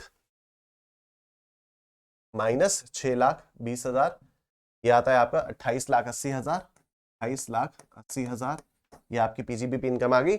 और ये एटीसी और एटीसीसीडी में 2 लाख रुपए का डिडक्शन मिल रहा है, साफ साफ इसने खुद ही दी दिया एटीसी और एटीसीसीडी, ठीक है। एटीसी और एटीसीसीडी में 2 लाख रुपए का इसको रिडक्शन मिल रहा है, बिल्कुल पॉसिबल है, ठीक है। अब देखो यहां पर ये मत करना कि सर एटीसीसीडी 1 अगर हुआ तब तो 1.5 लाख का ही होगा, ठीक है। तो यहां पर हम लोग मान के चल रहे हैं क्योंकि यहां पर इसने स्पेसिफाई नहीं किया, तो एटीसीसीडी है। अब एटीसीसीडी में 1 भी आएगा, 1B भी आएगा, सब कुछ आएगा। तो एनीवे ये वाला जो अमाउंट है ये क्वेश्चनेबल है ही नहीं, क्योंकि हम मान सकते हैं कि एटीसी का 1.5 लाख हो गया और एटीसीसीडी का 50,000 हो गया जो इसने एटीसीसीडी 1B में क्लेम कर लिया, ठीक है। तो यहां पर ये मत सोचना कि सर मेंशन थोड़ी है तो 1.5 लाख की ही ओवरऑल लिमिट होनी चाहिए, क्योंकि एटीसी, एटीसीसीसी और एटीसीसीडी 1 में ओवरऑल कैप 1,50,000 की है, राइट। लेकिन एटीसीसीडी 1 होना चाहिए ना उसके लिए, यहां पर एटीसीसीडी 1 तो है नहीं, तो यहां पर एटीसीसीडी 1B में भी 50,000 रुपए का डिडक्शन आपको एडिशनल मिल जाता है ओवर एंड अबव द 1,50,000 वाली लिमिट। तो ऐसा भी हो सकता है कि एटीसी में 1,50,000 रुपीज का इन्वेस्टमेंट किया और एटीसीसीडी में 50,000 रुपए का रिडक्शन आपको 1B में मिल गया, कोई भी परम्यूटेशन कॉम्बिनेशन हो सकता है। बहरहाल द पॉइंट इज कि एटीसीसी डी और एटीसी का मिलाकर 2 लाख का रिडक्शन बहुत आराम से मिल सकता है। तो ये हो गया, और एटीईई में आपको कोई रिडक्शन नहीं मिलेगा, 2 लाख रुपए का यहां पर आपको ये डिडक्शन मिल जाएगा, तो ये हो जाएगा 26,80,000 रुपए। This will be your answer. I am sure सबको समझ में आ गया। बोलो स्टैंड फॉरएवर, बोलो स्टैंड फॉरएवर, स्टैंड फॉरएवर, बोलो स्टैंड स्टैंड स्टैंड। ठीक है, फटाफट से आप लोग वीडियो को लाइक कर दीजिए अगर आपने अभी तक वीडियो को लाइक नहीं किया है, and then we'll move on to the next question. ये रहा अगला क्वेश्चन आप लोगों के सामने, स्टडी मटेरियल का इलस्ट्रेशन नंबर 12। काफी इंटरेस्टिंग और काफी कॉम्प्रिहेंसिव क्वेश्चन, बहुत मजा आएगा इस क्वेश्चन को करने में।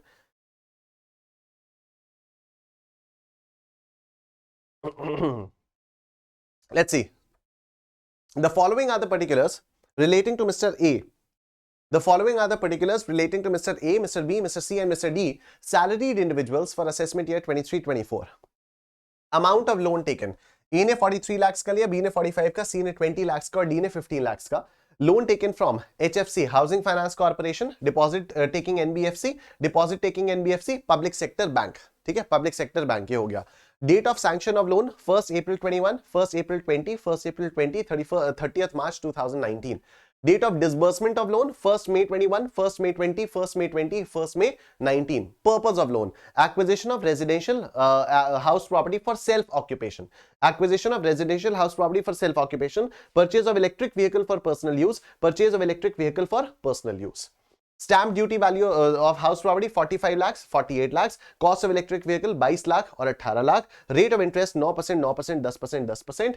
Compute the amount of deduction, if any, allowable under the provisions of the Income Tax Act 1961 for assessment year 23-24 in the hands of Mr. A, Mr. B, Mr. C, and Mr. D. Assume that there has been no principal repayment in respect of any of the above loans up to 31st March 2023. ठीक है, तो आओ सबसे पहले हम लोग mister A के बारे में बात करते हैं। मिस्टर ए को लोन मिल गया 1 अप्रैल 2021 में, लोन की सैंक्शन, ठीक है, डिसबर्समेंट से कोई फर्क नहीं पड़ता। 1 अप्रैल 2021 को अगर लोन सैंक्शन हो गया, यानी 31 मार्च 2022 से पहले पहले लोन सैंक्शन हो गया, तो इसका रिडक्शन इसको मिल सकता है अंडर सेक्शन 80EE। ठीक है, 80EE में इसका रिडक्शन मिल जाएगा, एंड ऑफ कोर्स 24B में तो इसका रिडक्शन मिलेगा ही मिलेगा, राइट। दूसरी बात, इंटरेस्ट कौन सी डेट से कैलकुलेट किया जाएगा? इंटरेस्ट 1 मई से ही कैलकुलेट किया जाएगा, क्योंकि लोन मिला कब, एक्चुअल लोन मिला कब, सैंक्शन हो गया पहले लेकिन मिला 1 मई को, तो 11 महीने का ही इंटरेस्ट कैलकुलेट किया जाएगा। तो 9% इंटू 45 लाख, हाँ, तो स्टैंप ड्यूटी वैल्यू 45 या उससे कम होनी चाहिए, वो है 45 है, तो 9% ऑफ 45 लाख। अच्छा एक सेकंड, लोन कितने का लिया? लोन अमाउंट लिया 43 का, तो sorry 9% of 43 lakh rupees, 9% of 43 lakh rupees, 43 lakh rupees का 9% हम लेंगे, कितना आएगा? 3,87,000 रुपीस का आएगा। सेल्फ ऑक्यूपेशन के लिए तो 2 लाख रुपए तक का डिडक्शन 24B, अच्छा इंटू 11/12 भी तो करना होगा, इंटू 11/12, ठीक है, 354,750, राइट, 354,750 का आपको यहां पर डिडक्शन मिलेगा, 354,750, क्योंकि सैंक्शन हुआ 1 अप्रैल को, डिसबर्समेंट हुआ 1 मई को, ठीक है। लोन अगर 1 मई को डिसबर्स हुआ तो फिर 11 महीने के रेट से आपका इंटरेस्ट कैलकुलेट किया जाएगा,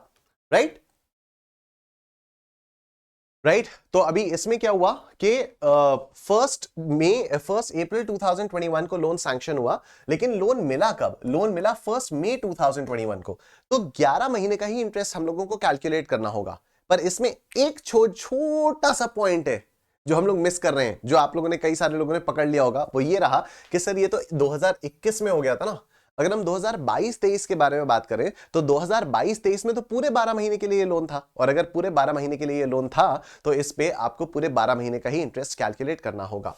तो 9% ऑफ 43 लाख रुपीस हम लोग पूरे 12 महीने का कैलकुलेट करेंगे, तो 43 लाख का 9% हम लोग कैलकुलेट करेंगे 3,87,000 रुपीस पर। अब ये 3,87,000 रुपीस में, क्योंकि ये सेल्फ ऑक्यूपेशन के लिए हाउस प्रॉपर्टी एक्वायर की थी, तो सेक्शन 24B में 2 लाख रुपए तक का रिडक्शन मिल जाएगा, और उसके बाद 80EE में, या सॉरी 80EE में आपको रिडक्शन मिलेगा। कितने का रिडक्शन मिलेगा? आपको 1.5 लाख रुपए तक का रिडक्शन 80EE में मिल जाएगा, ठीक है। तो आइए सर इसको हम लोग लिखते हैं यहां पर। तो deduction allowable while computing income, तो ये 43 लाख का 9% ये आ गया, this will be restricted to 2 lakh rupees, ठीक है। और उसके बाद 387 minus 2 lakh, but this will be restricted to 1,50,000 rupees, 1,50,000 rupees, ठीक है। चलो उसके बाद आते हैं मिस्टर बी पर। मिस्टर बी पर आते हैं। मिस्टर बी ने लोन लिया 45 लाख का, कहां से लिया? डिपॉजिट टेकिंग एनबीएफसी से लोन लिया, ठीक है, डिपॉजिट टेकिंग एनबीएफसी से लोन लिया। अब डिपॉजिट टेकिंग एनबीएफसी से जब आप लोन लेते हो तो ये 80EE के डिडक्शन के लिए एक एलिजिबल सोर्स नहीं होता है। ठीक है, देखो 80EE में मैं आप लोगों को दिखा देता हूं। 80EE में ये रहा ना, सर्टेन टर्म्स, फाइनेंशियल इंस्टीट्यूशंस, किसी अप्रूव्ड फाइनेंशियल इंस्टीट्यूशन से लेना चाहिए ना आपको लोन। यहां पर कहीं पर लिखा हुआ था, कहां लिखा था? Loan should be sanctioned by a financial institution during the period between 1st April 19 to 31st March 2022. अब ये फाइनेंशियल इंस्टीट्यूशन का मतलब क्या है? Financial institution, a banking company or a company to which the Banking Regulation Act 1949 applies, any bank or banking institution referred to in section 51 of the Banking Regulation Act, or a housing finance company. Housing finance company मतलब a public company formed or registered in India with the main objective of carrying on the business of providing long-term finance for construction of purchasing. अच्छा, अचानक से आवाज आने लगी, मुझे पता नहीं क्या हो गया इसको।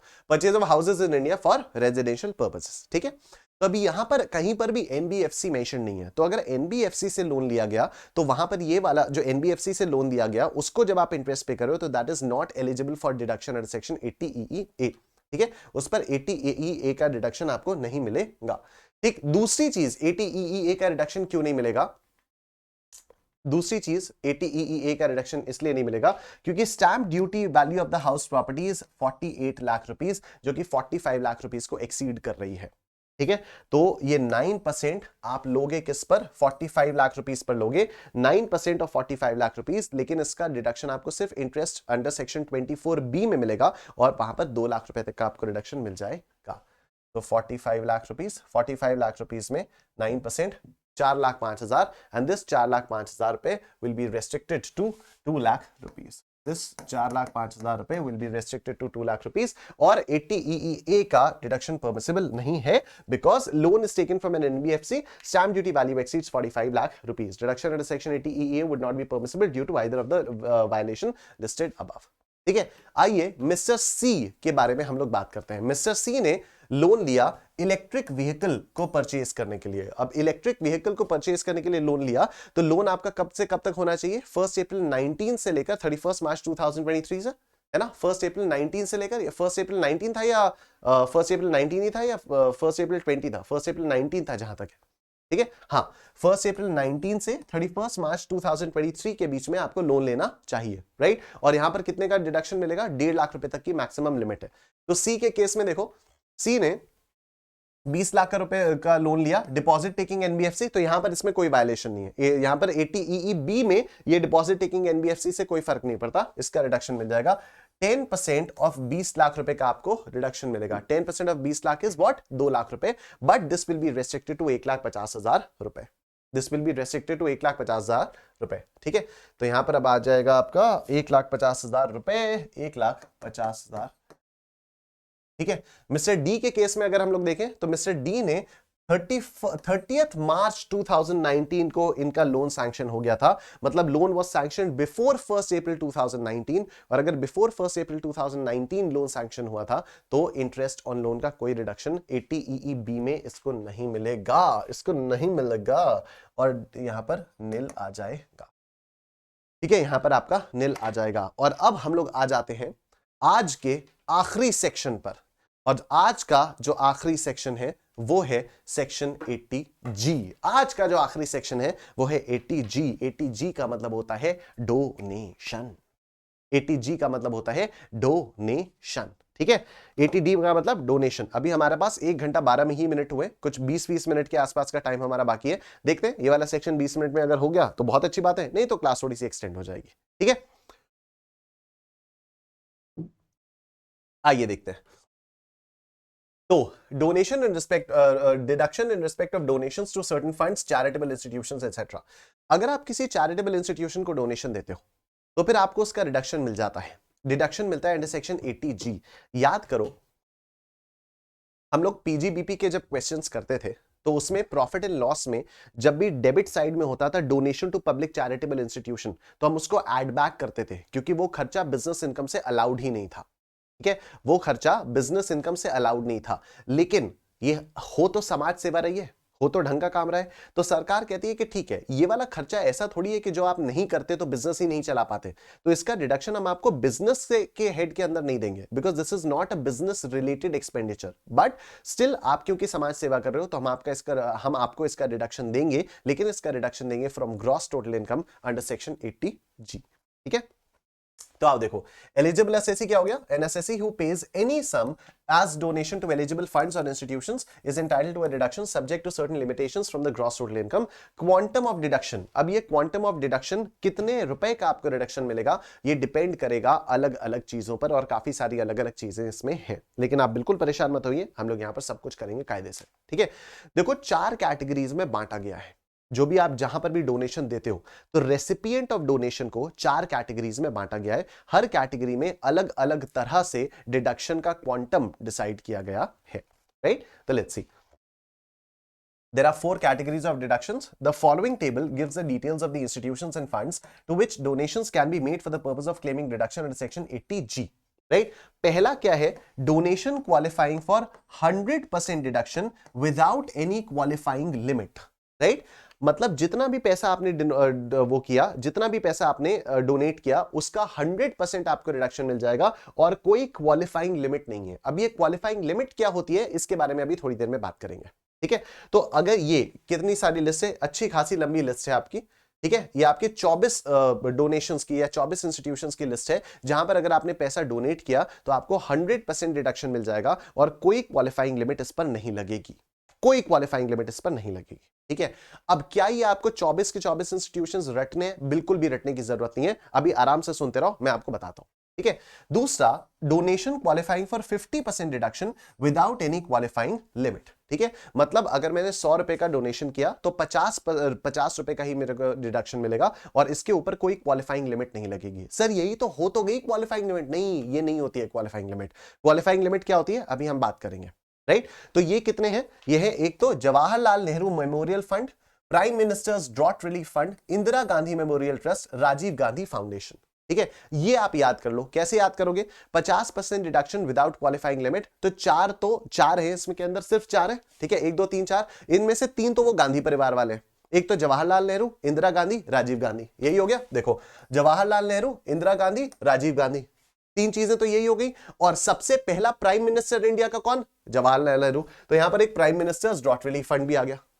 ठीक है, तो ये 4 तो आपके ऐसे याद हो गए, जवाहरलाल नेहरू, राजीव गांधी, इंदिरा गांधी, राइट। और देश का सबसे पहला प्राइम मिनिस्टर कौन, जवाहरलाल नेहरू। जवाहरलाल नेहरू से ही याद आ जाएगा ना, he was the first prime minister of our country, right. तो prime minister's drought relief fund भी इसमें आ जाता है। तो अगर आपने इन 4 इंस्टीट्यूशंस में डोनेशन किया तो जितना भी आपने डोनेशन किया उसका आधा आपको रिडक्शन मिल जाएगा और इस पर कोई भी क्वालिफाइंग लिमिट नहीं लगेगी। अब आओ देखो यहां, donation qualifying for 100% deduction subject to qualifying limit.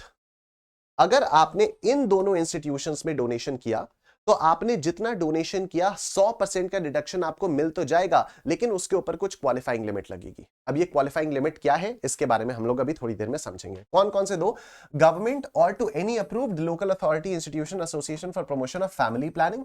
ठीक है, और दूसरा, sum paid by a company as donation to the Indian Olympic association or any other association institution established in India as may be notified by the government for the development of infrastructure for sports और games or the sponsorship of sports and games in India. कैसे याद करोगे, एकदम simple सा है, 100%। ठीक है, जब भी कोई छोटा बच्चा अपने माँ बाप से कुछ भी मांगता है तो माँ बाप बिना किसी रेस्ट्रिक्शन के, बिना किसी कंडीशन के उसको 100% देने की कोशिश करते हैं कि यार तू जा, अपने बच्चे की सारी ख्वाहिशें पूरी करने की कोशिश करते हैं। लेकिन अगर सोचो बच्चा कहे मेरे को ड्रग्स लेनी है, तो क्या माँ बाप कहेंगे हाँ हाँ चल हम ही तेरे को गांजा दिलाते हैं? माँ बाप ऐसा तो नहीं कहेंगे। तो वहां पर क्वालिफाइंग एक लिमिट लगाई जाती है। तो 100% deduction subject to qualifying limit, यही हुआ 100% deduction subject to qualifying limit. याद कैसे करोगे, याद करोगे माँ बाप बच्चे वाला, तो माँ बाप बच्चा क्या हो गया, फैमिली प्लानिंग, तो फैमिली प्लानिंग याद हो गया। और अगर बच्चा है तो वो यूजुअली क्या करता है, खेलकूद करता है, ओलंपिक्स, स्पोर्ट्स, ओलंपिक्स, राइट। तो इस तरह से आप याद कर सकते हो कि 100% का reduction, 100% reduction subject to qualifying limit. ठीक, तो देखो सबसे पहला क्या था, 100% डिडक्शन नो क्वालिफाइंग लिमिट। दूसरा क्या था, 50% डिडक्शन यस क्वालिफाइंग लिमिट। इसमें 4 थे, 3 नेहरू परिवार के थे, जवाहरलाल नेहरू, इंदिरा गांधी, राजीव गांधी। जवाहरलाल नेहरू से याद आया prime minister, prime minister's drought relief fund. ठीक है। उसके बाद 100% yes qualifying limit, 100% yes qualifying limit. तो यहां पर बच्चे और मां बाप का आप रिलेशन सोच सकते हो। तो इसमें क्या आ जाएगा, पहला तो फैमिली प्लानिंग आ जाएगा और दूसरा स्पोर्ट्स ओलंपिक्स वगैरह आ जाएगा, राइट। अगेन क्वालिफाइंग लिमिट क्या होती है उसके बारे में बाद में बात करेंगे। And the last we have is donation qualifying for 50% deduction subject to qualifying limit.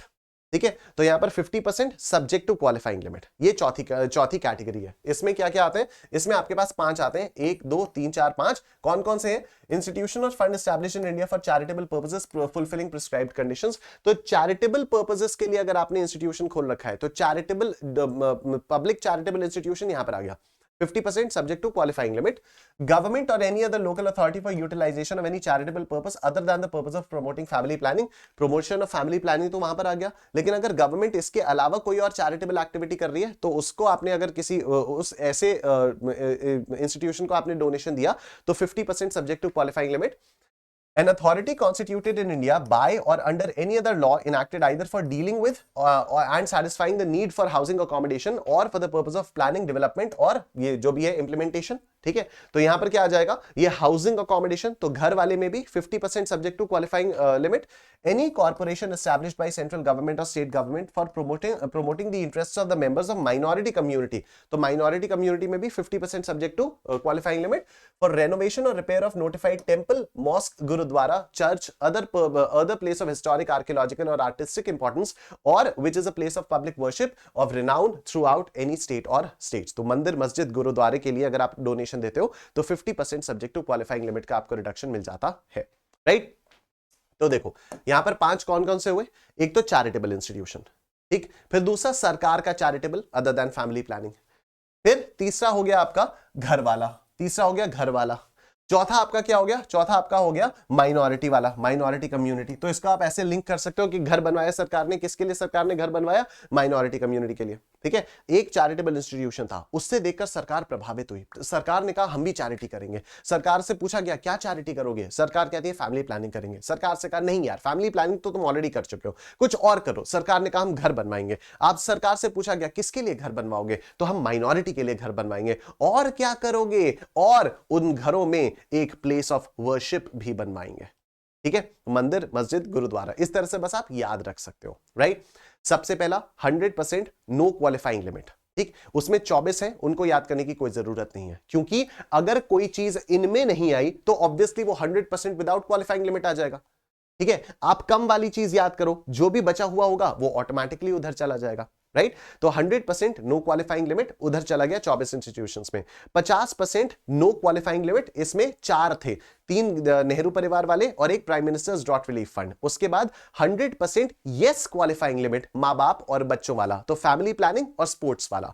और उसके बाद 50% यस क्वालिफाइंग लिमिट, तो इसमें चैरिटेबल इंस्टीट्यूशंस, सरकारी charitable institutions other than family planning. तो फिर क्या, हाउसिंग वाले, हाउसिंग के साथ साथ किसके लिए, माइनॉरिटी कम्युनिटी के इंटरेस्ट के लिए, और क्या उसके अंदर मंदिर, मस्जिद, गुरुद्वारा। ठीक है, तो आपको एटलीस्ट ये 4 कैटेगरीज के अंदर क्या क्या इंस्टीट्यूशंस हैं ये तो याद हो गए अभी के अभी में, राइट। अब हमें ये देखना है कि भाई साहब ये जो क्वालिफाइंग लिमिट चिल्ला रहे हो इतनी देर से, ये होता क्या है। तो लेट्स सी। क्वालिफाइंग लिमिट का मतलब होता है the eligible donations referred to in 3 and 4 should be aggregated and sum total should be limited to 10% of the adjusted gross total income। मतलब अगर आपने पार्ट 3 और 4 में जो भी डोनेशन किया उस सब का टोटल करो, and that should be restricted to 10% of adjusted gross total income। ठीक है, तो this is the qualifying limit. Qualifying limit is what, 10% of adjusted gross total income. Now what is adjusted gross total income? This would be the maximum permissible deduction. The donations qualifying for 100% deduction would be first adjusted from the maximum permissible deduction and thereafter 50% deduction of the balance would be allowed। तो आपने 10% of gross total income निकाल लिया। अब उसके अंदर आप देखो कि 100% कितने थे, 100% डोनेशन वाले कितने थे, मतलब वो वाले फैमिली प्लानिंग और स्पोर्ट्स वाले, उनका रिडक्शन आप पहले इसके अंदर एडजस्ट करो, और उसके बाद अगर कुछ बच जाए तो 50% वालों को आप उसके अंदर क्वालिफाइंग लिमिट के अंदर डालो। ठीक है, अभी क्वेश्चंस करेंगे तो समझ में आएगा। Steps for computing qualifying limit, तो compute the adjusted total income that is GTI as reduced by adjusted gross total income। कैसे आएगी आपकी gross total income? लो deductions under chapter 6A except under section 80G, उसको minus कर दो। ठीक है, gross total income में से chapter 6A के reductions को माइनस कर दो except 80G। Short term capital gain taxable under section 111 है, उसको भी माइनस कर दो ग्रॉस टोटल इनकम में से, वो भी माइनस हो जाएगा। 111A वाले शॉर्ट टर्म कैपिटल गेन्स को माइनस कर दो। 111A वाले कौन से होते हैं? शेयर्स वाले होते हैं जिन पे सिक्योरिटीज ट्रांजैक्शन टैक्स पेड होता है। Next, long term capital gains taxable under sections 112 and 112A। तो 112 वाले कौन से होते हैं? सारे के सारे लॉन्ग टर्म कैपिटल गेन्स। और 112A वाले कौन से होते हैं? शेयर्स वाले कैपिटल गेन्स जिन पर सिक्योरिटीज ट्रांजैक्शन टैक्स पे किया होता है। And any income on which income tax is not payable. तो अगर कोई भी ऐसी इनकम है जिस पर इनकम टैक्स पे करने की जरूरत ही नहीं है, फॉर एग्जांपल एग्रीकल्चरल इनकम, तो उसको भी आप माइनस कर दो। ठीक है, तो ग्रॉस टोटल इनकम में से आप ये चार चीजें जब डिडक्ट कर दोगे तो आपके पास क्या आएगा? आपके पास आएगी एडजस्टेड ग्रॉस टोटल इनकम। इसका 10% जब होगा तो वो आ जाएगा क्वालिफाइंग लिमिट। ठीक, तो देखो, calculate 10% of the adjusted total income, calculate the actual donation which is subject to the qualifying limit. Total of category 3 and 4 donations shown in the table above. Lower of step 2 or step 3 is the maximum permissible deduction. तो lower of step 2 और step 3 मतलब या तो 10% of adjusted total income या फिर ये क्या है? 3 और 4 का मिलाकर। अब इन दोनों में से जो भी छोटा होगा that is your qualifying limit. That is your qualifying limit. ठीक है, चलो, the said deduction is adjusted first against donations qualifying for 100% deduction, that is category 3 donations. Thereafter 50% of balance qualifies for deduction under section 80G. I know इन वाले points में कई सारे लोगों को अभी भी कंफ्यूजन होगा, लेकिन कंफ्यूजन क्यों नहीं होगा? क्योंकि कंफ्यूजन अभी तो मैंने ये क्वेश्चंस कराए ही नहीं ना। जब हम लोग इससे रिलेटेड अभी क्वेश्चंस करेंगे, 2 क्वेश्चंस हमें करना है, वो क्वेश्चंस हम लोग कर लेंगे, सारा का सारा कंफ्यूजन आपका क्लियर हो जाएगा। Other points, where an assessee has claimed and has been allowed any deduction under this section in respect of any amount of donation, the same amount will not qualify for deduction under any other provision of the act for the same or any other assessment here. तो अगर आपने यहां पर ले लिया तो किसी और में नहीं मिलेगा। Donations in kind shall not qualify for deduction, kind में नहीं होगा।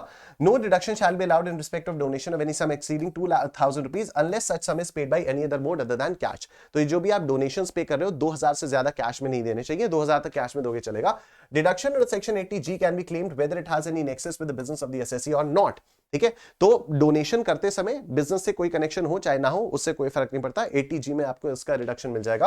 As per circular number 2 by 2005 dated 12th January 2005, in case where employees make donation to Prime Minister's National Relief Fund, Chief Minister's Relief Fund or the Lieutenant Governor's Relief Fund through their respective employers, it is not possible for such funds to issue separate certificate to each every such employee in respect of donations made to such funds, as contributions made to these funds are in form of consolidated check. इसका मतलब यह हुआ कि कई बार जो prime ministers national relief fund है वगैरह वगैरह, तो एम्प्लॉय एक ऑर्गेनाइजेशन है, ऑर्गेनाइजेशन में सभी इंप्लॉइज ने थोड़ा पैसा अपने बॉस को दिया और बॉस ने सब एक कंसोलिडेटेड चेक बनाकर इनको डोनेट कर दिया। तो अब ये लोग बेचारे हर एक इंडिविजुअल को कैसे सर्टिफिकेट ऑफ कंप्लीशन देंगे? सर्टिफिकेट ऑफ कंप्लीशन नहीं, सॉरी, सर्टिफिकेट ऑफ अप्रिसिएशन या जो भी होता है, ठीक है। तो कैसे इन लोगों को आप सर्टिफिकेट देंगे? सेपरेट सर्टिफिकेट आप किस तरह से दोगे कि हाँ ठीक है सर्टिफिकेट ऑफ रिसीट मिल गया, ठीक है। तो मैं एक एम्प्लॉय हूं, आप भी एक एम्प्लॉय हो, हम सारे के सारे एम्प्लॉइज हैं, राइट। और हमने अपने एम्प्लॉयर को थोड़ा पैसा दिया, मैंने 100 रुपए दिया, आपने 200 रुपए दिए, किसी और ने 500 रुपए दिए वगैरह वगैरह, और एम्प्लॉयर ने सबके अमाउंट को मिलाकर एक चेक काट दिया 1000 रुपए का और डोनेशन में दे दिया। अब वहां से सर्टिफिकेट तो किसको मिलेगा? एम्प्लॉयर को मिलेगा ना, हम लोगों को कैसे मिलेगा? तो यहां पर ये वाली चीज है कि it's not possible. An employee who makes donations towards these funds is eligible to claim deduction under section 80G. It is hereby clarified that claim in respect of such donations as indicated above will be admissible under section 80G on the basis of certificate issued by the drawing and disbursing officer या employer in this behalf. तो employer हमें दे देगा और उसके basis पर हम 80G में reduction claim कर सकते हैं।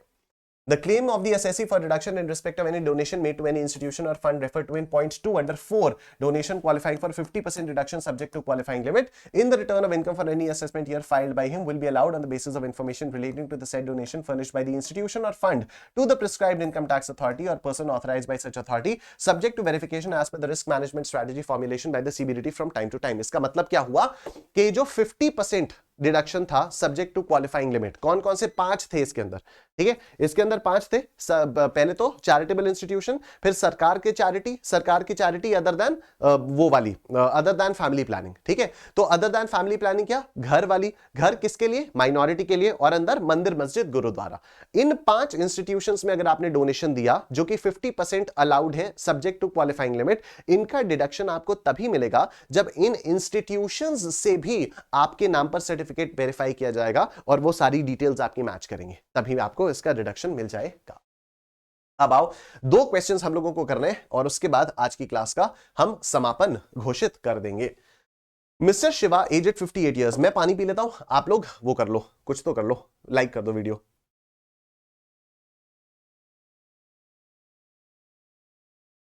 देखो, mister Shiva aged 58 years has gross total income of 775 comprising of income from salary and house property. He has made the following payments and investments. Premium paid to ensure the life of a major daughter. Policy taken on 1 April 18, assured value 1,80,000 रुपए, 20,000 रुपए का premium पे किया। ठीक है, ये तो एकदम ही दिमाग से ही उतर गया था कि ऐसी भी कोई चीज होती है। ठीक है, तो 80C में इसका रिडक्शन आपको मिल जाएगा 1,80,000 का 10%। ठीक है, 10% of the actual capital sum assured, तो 18,000, पर इसने 20,000 रुपए का पेमेंट किया तो 18,000 रुपए तक का रिडक्शन मिलेगा। Medical insurance premium for self 12,000, spouse 14,000, तो टोटल मिला के कितना आ गया? 26,000 आ गया। This will be restricted to 25,000। ठीक है, this will be restricted to 25,000। उसके बाद donation to public charitable institution 50,000 by way of cheque. 50,000 रुपए, 50,000 रुपए एक चेक के थ्रू पब्लिक चैरिटेबल इंस्टीट्यूशन में दिया गया है। चलो ठीक है, 80G का रिडक्शन है, कैसा आएगा इसको हम लोग देख लेंगे। ठीक है, पब्लिक चैरिटेबल ट्रस्ट, और पब्लिक चैरिटेबल ट्रस्ट में आएगा क्या? मैंने आपको क्या बताया था? 50% सब्जेक्ट टू क्वालिफाइंग लिमिट। ठीक है, क्योंकि इसी में तो ये था ना, चैरिटेबल इंस्टीट्यूशंस, और उसके बाद सरकारी चैरिटेबल, और सरकारी charitable other than family planning. ठीक है, यही वाली हमने बात की थी। तो ये जो पब्लिक चैरिटेबल इंस्टीट्यूशन है, क्या इसका रिडक्शन मिलेगा? हाँ, 50% सब्जेक्ट टू क्वालिफाइंग लिमिट। 50%, पहली बात तो 50% का मतलब क्या हो गया? 25,000 रुपए का ही रिडक्शन मिलेगा, लेकिन अगर क्वालिफाइंग लिमिट अलाउ करेगी तभी मिलेगा, अदरवाइज नहीं मिलेगा। ठीक है, अभी क्वेश्चन करेंगे तो समझ में आएगा। Donation to national children's fund 25,000 रुपए बाय वे ऑफ चेक। अच्छा, ये भी तो था। LIC pension fund, LIC pension fund 60,000 रुपए का आ जाता है। तो जैसे LIC पेंशन फंड होता है तो ये अप्रूव्ड पेंशन फंड्स होता है, तो ये 80CCC। ठीक है, कई सारे लोगों को अभी भी ये बार बार भूल जा रहा होगा कि यार ये LIC फंड में हमेशा दिक्कत हो जाती है। ठीक है, तो LIC pension fund is 80CCC, right. उसके बाद donation to national children's fund 25,000 रुपए। तो नेशनल चिल्ड्रंस फंड में अगर आप 25,000 रुपए डालते हो तो आप बताओ, क्या ये 50% नो क्वालिफाइंग लिमिट में था? नहीं। 50% नो क्वालिफाइंग लिमिट में कौन कौन से थे? गांधी परिवार वाले। फिर 100% यस क्वालिफाइंग लिमिट में कौन से थे? फैमिली प्लानिंग, ओलंपिक्स वाले। और फिर 50% यस क्वालिफाइंग लिमिट में कौन कौन से थे? वो 5, सरकारी, चैरिटेबल वगैरह वगैरह वगैरह।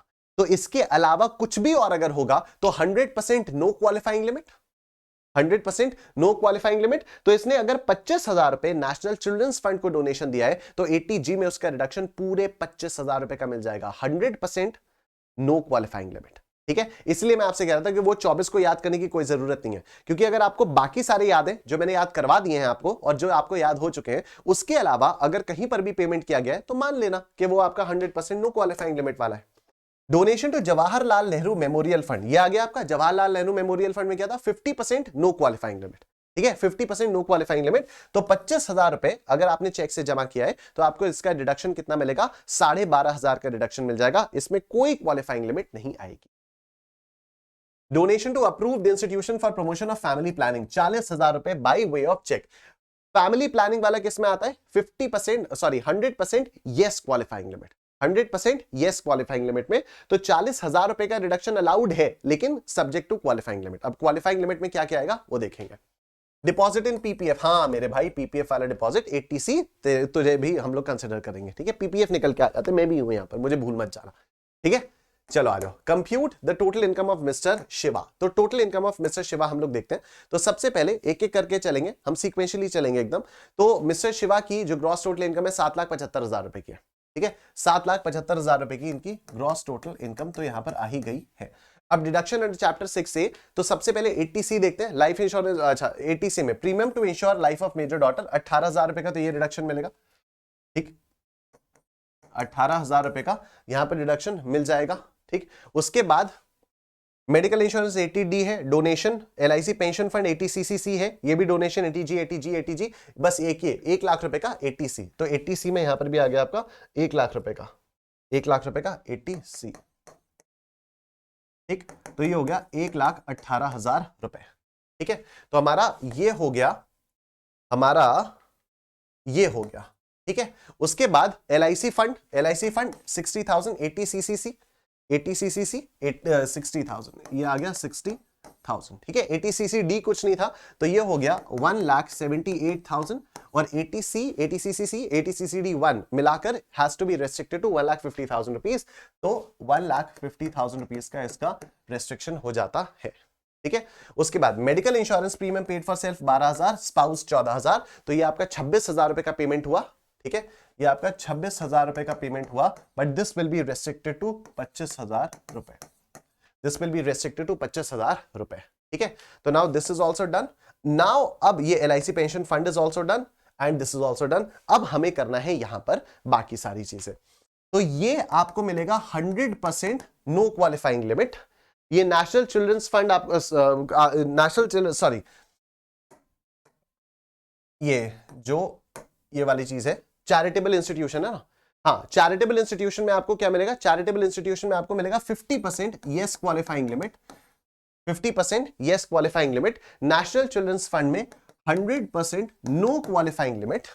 जवाहरलाल नेहरू में 50% no qualifying limit, 50% no qualifying limit चल रहा है ना। हाँ, 50% नो क्वालिफाइंग लिमिट। और फैमिली प्लानिंग के लिए 100% यस क्वालिफाइंग लिमिट। तो पहले जो नो क्वालिफाइंग लिमिट है उनको लिख लिया जाए। पहले जो नो क्वालिफाइंग लिमिट है 100%, ये 25,000 का पूरा 25,000 डोनेशन मिल जाएगा। ये 25,000 का 12,500। पहले नो क्वालिफाइंग लिमिट वालों को लिख लिया जाए। ठीक है, पहले नो क्वालिफाइंग लिमिट को वालों को लिख लिया जाए। तो देखो, इसके लिए computation of deduction under section 80G ये बनाया। पहले नो क्वालिफाइंग वालों को लिखे national children's fund. Amount donate कितना किया था नेशनल चिल्ड्रंस फंड को? नेशनल चिल्ड्रंस फंड को डोनेट किया था 25,000 रुपए। तो 25,000 रुपए यहां पर लिख देते हैं। अमाउंट डोनेटेड 25,000 रुपए। ठीक है, अमाउंट ऑफ डिडक्शन 100%, तो 25,000 रुपए का यहां पर डिडक्शन आपको मिल जाएगा।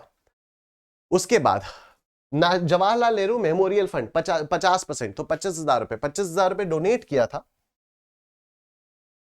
और 12,500 का आपको यहां पर डिडक्शन मिल जाएगा।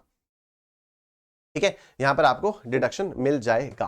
राइट, अब देखो, हमें एडजस्टेड टोटल इनकम निकालनी है। राइट, ग्रॉस टोटल इनकम कितनी थी? 7,75,000।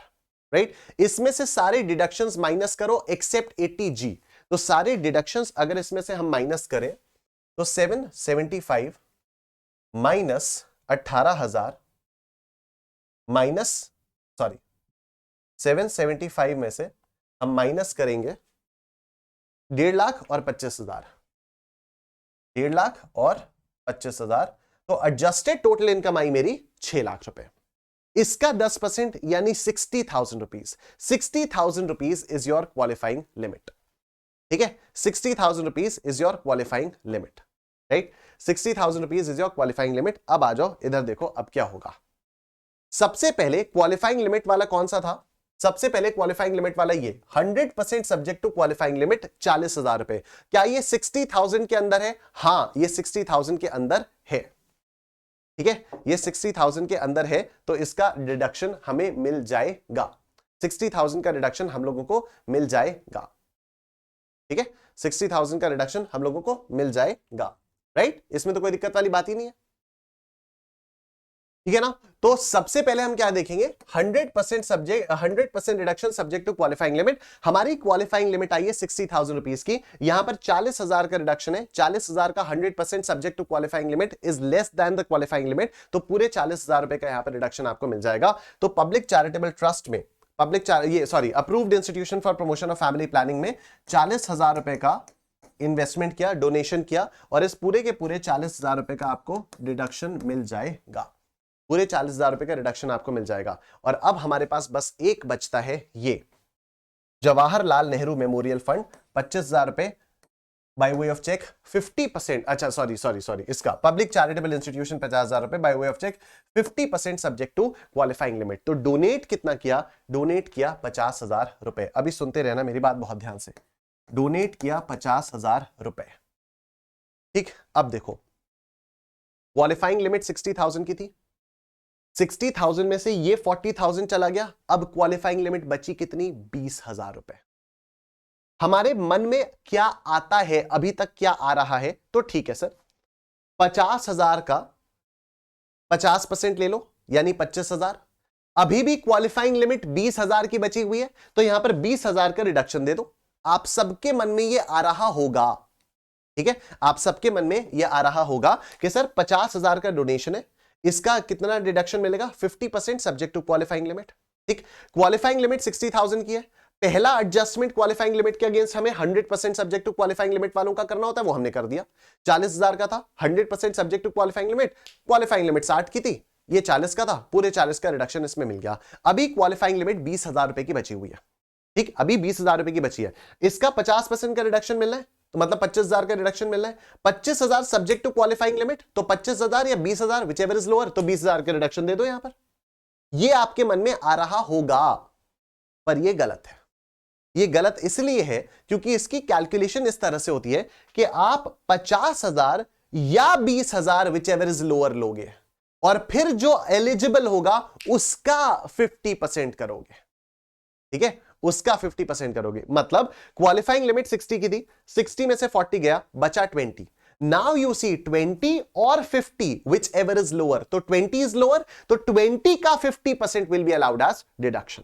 ठीक है, ये जो 20 क्वालिफाइंग लिमिट कितने की बची? 20,000। 20,000 से कम का इन्वेस्टमेंट होता तब फिर इन्वेस्टमेंट का 25% लेते, लेकिन यहां पर 20,000 से ज्यादा का इन्वेस्टमेंट है। अगर आप ध्यान दो तो यहां पर भी तो वही हुआ, क्वालिफाइंग लिमिट 60 की थी, 60 या 40 विच एवर इज लोअर, और जो लोअर था, क्या लोअर था? 40 लोअर था। 100% अलाउड था, 100% मिल गया।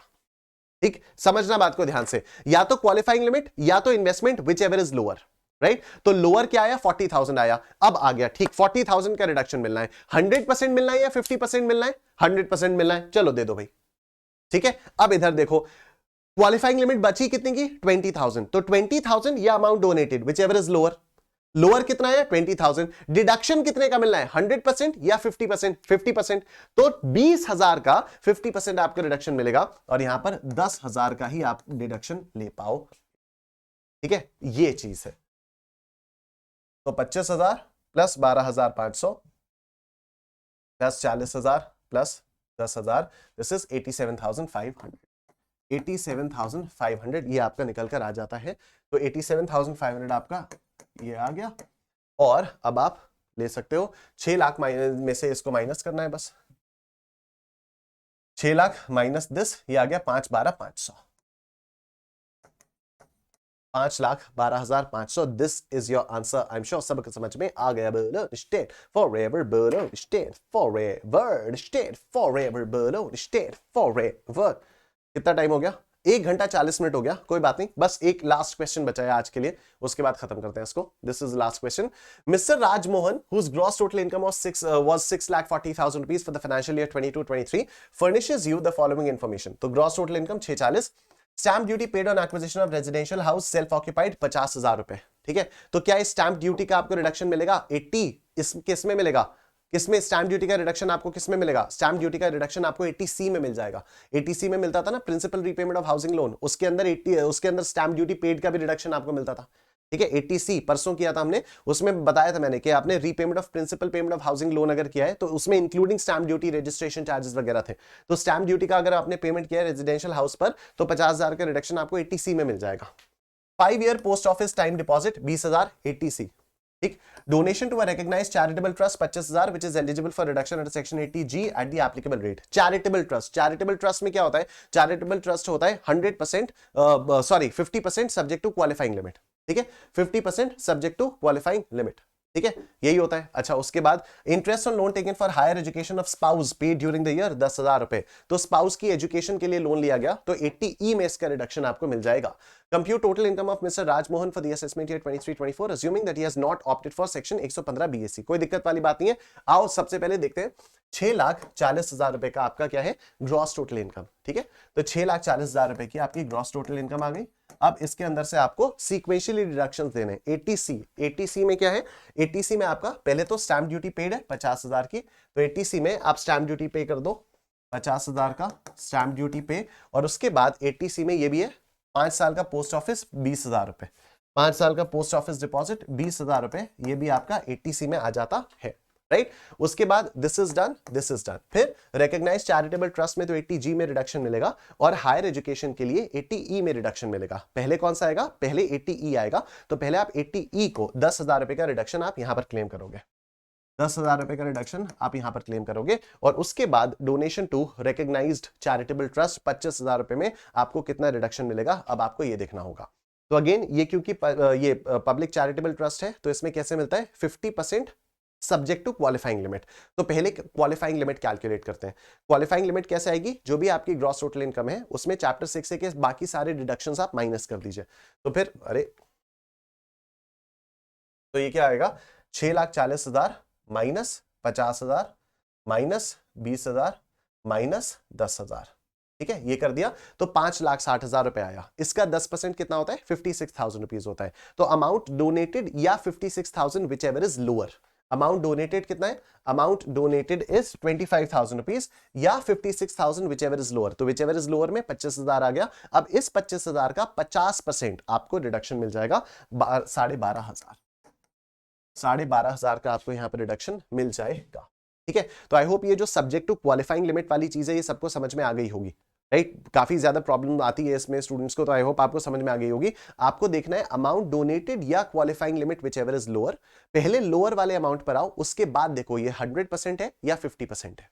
ठीक है, चलो तो उसके बाद 50,000 प्लस 20,000 प्लस 10,000 और ये प्लस 12,500, ये कितना आता है, ये आता है 92,500 रुपीज का आ जाता है। तो 92,500 रुपीज का ये आ गया। तो उसके बाद 6,40,000 minus MRC is equal to 547,500।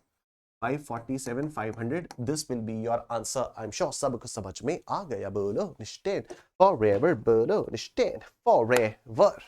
ठीक है, और इसी के साथ हमारा आज का सेशन भी खत्म होता है। मैं आपको फटाफट से बता देता हूं आपको अनअकैडमी प्लस का सब्सक्रिप्शन कैसे लेना है, राइट। और वीडियो को तब तक आप लोग प्लीज लाइक कर दो। एकाग्रता बैच नवंबर 23 के लिए स्टार्ट हो रहा है फ्रॉम 13 फरवरी, जिसमें पूरा डीटी आईडीटी डिटेल में हम लोग पढ़ेंगे और बहुत सारे क्वेश्चंस करेंगे और बहुत अच्छे से डीप में जाकर पढ़ेंगे, बहुत इंटरेस्टिंग तरीके से पढ़ेंगे, बहुत मजा आएगा, राइट। एंड इसको आप लोग रिवाइज कर लीजिएगा, कल ये वाला चैप्टर खत्म हो जाएगा। ठीक है, कल ये deductions from gross total income खत्म हो जाएगा।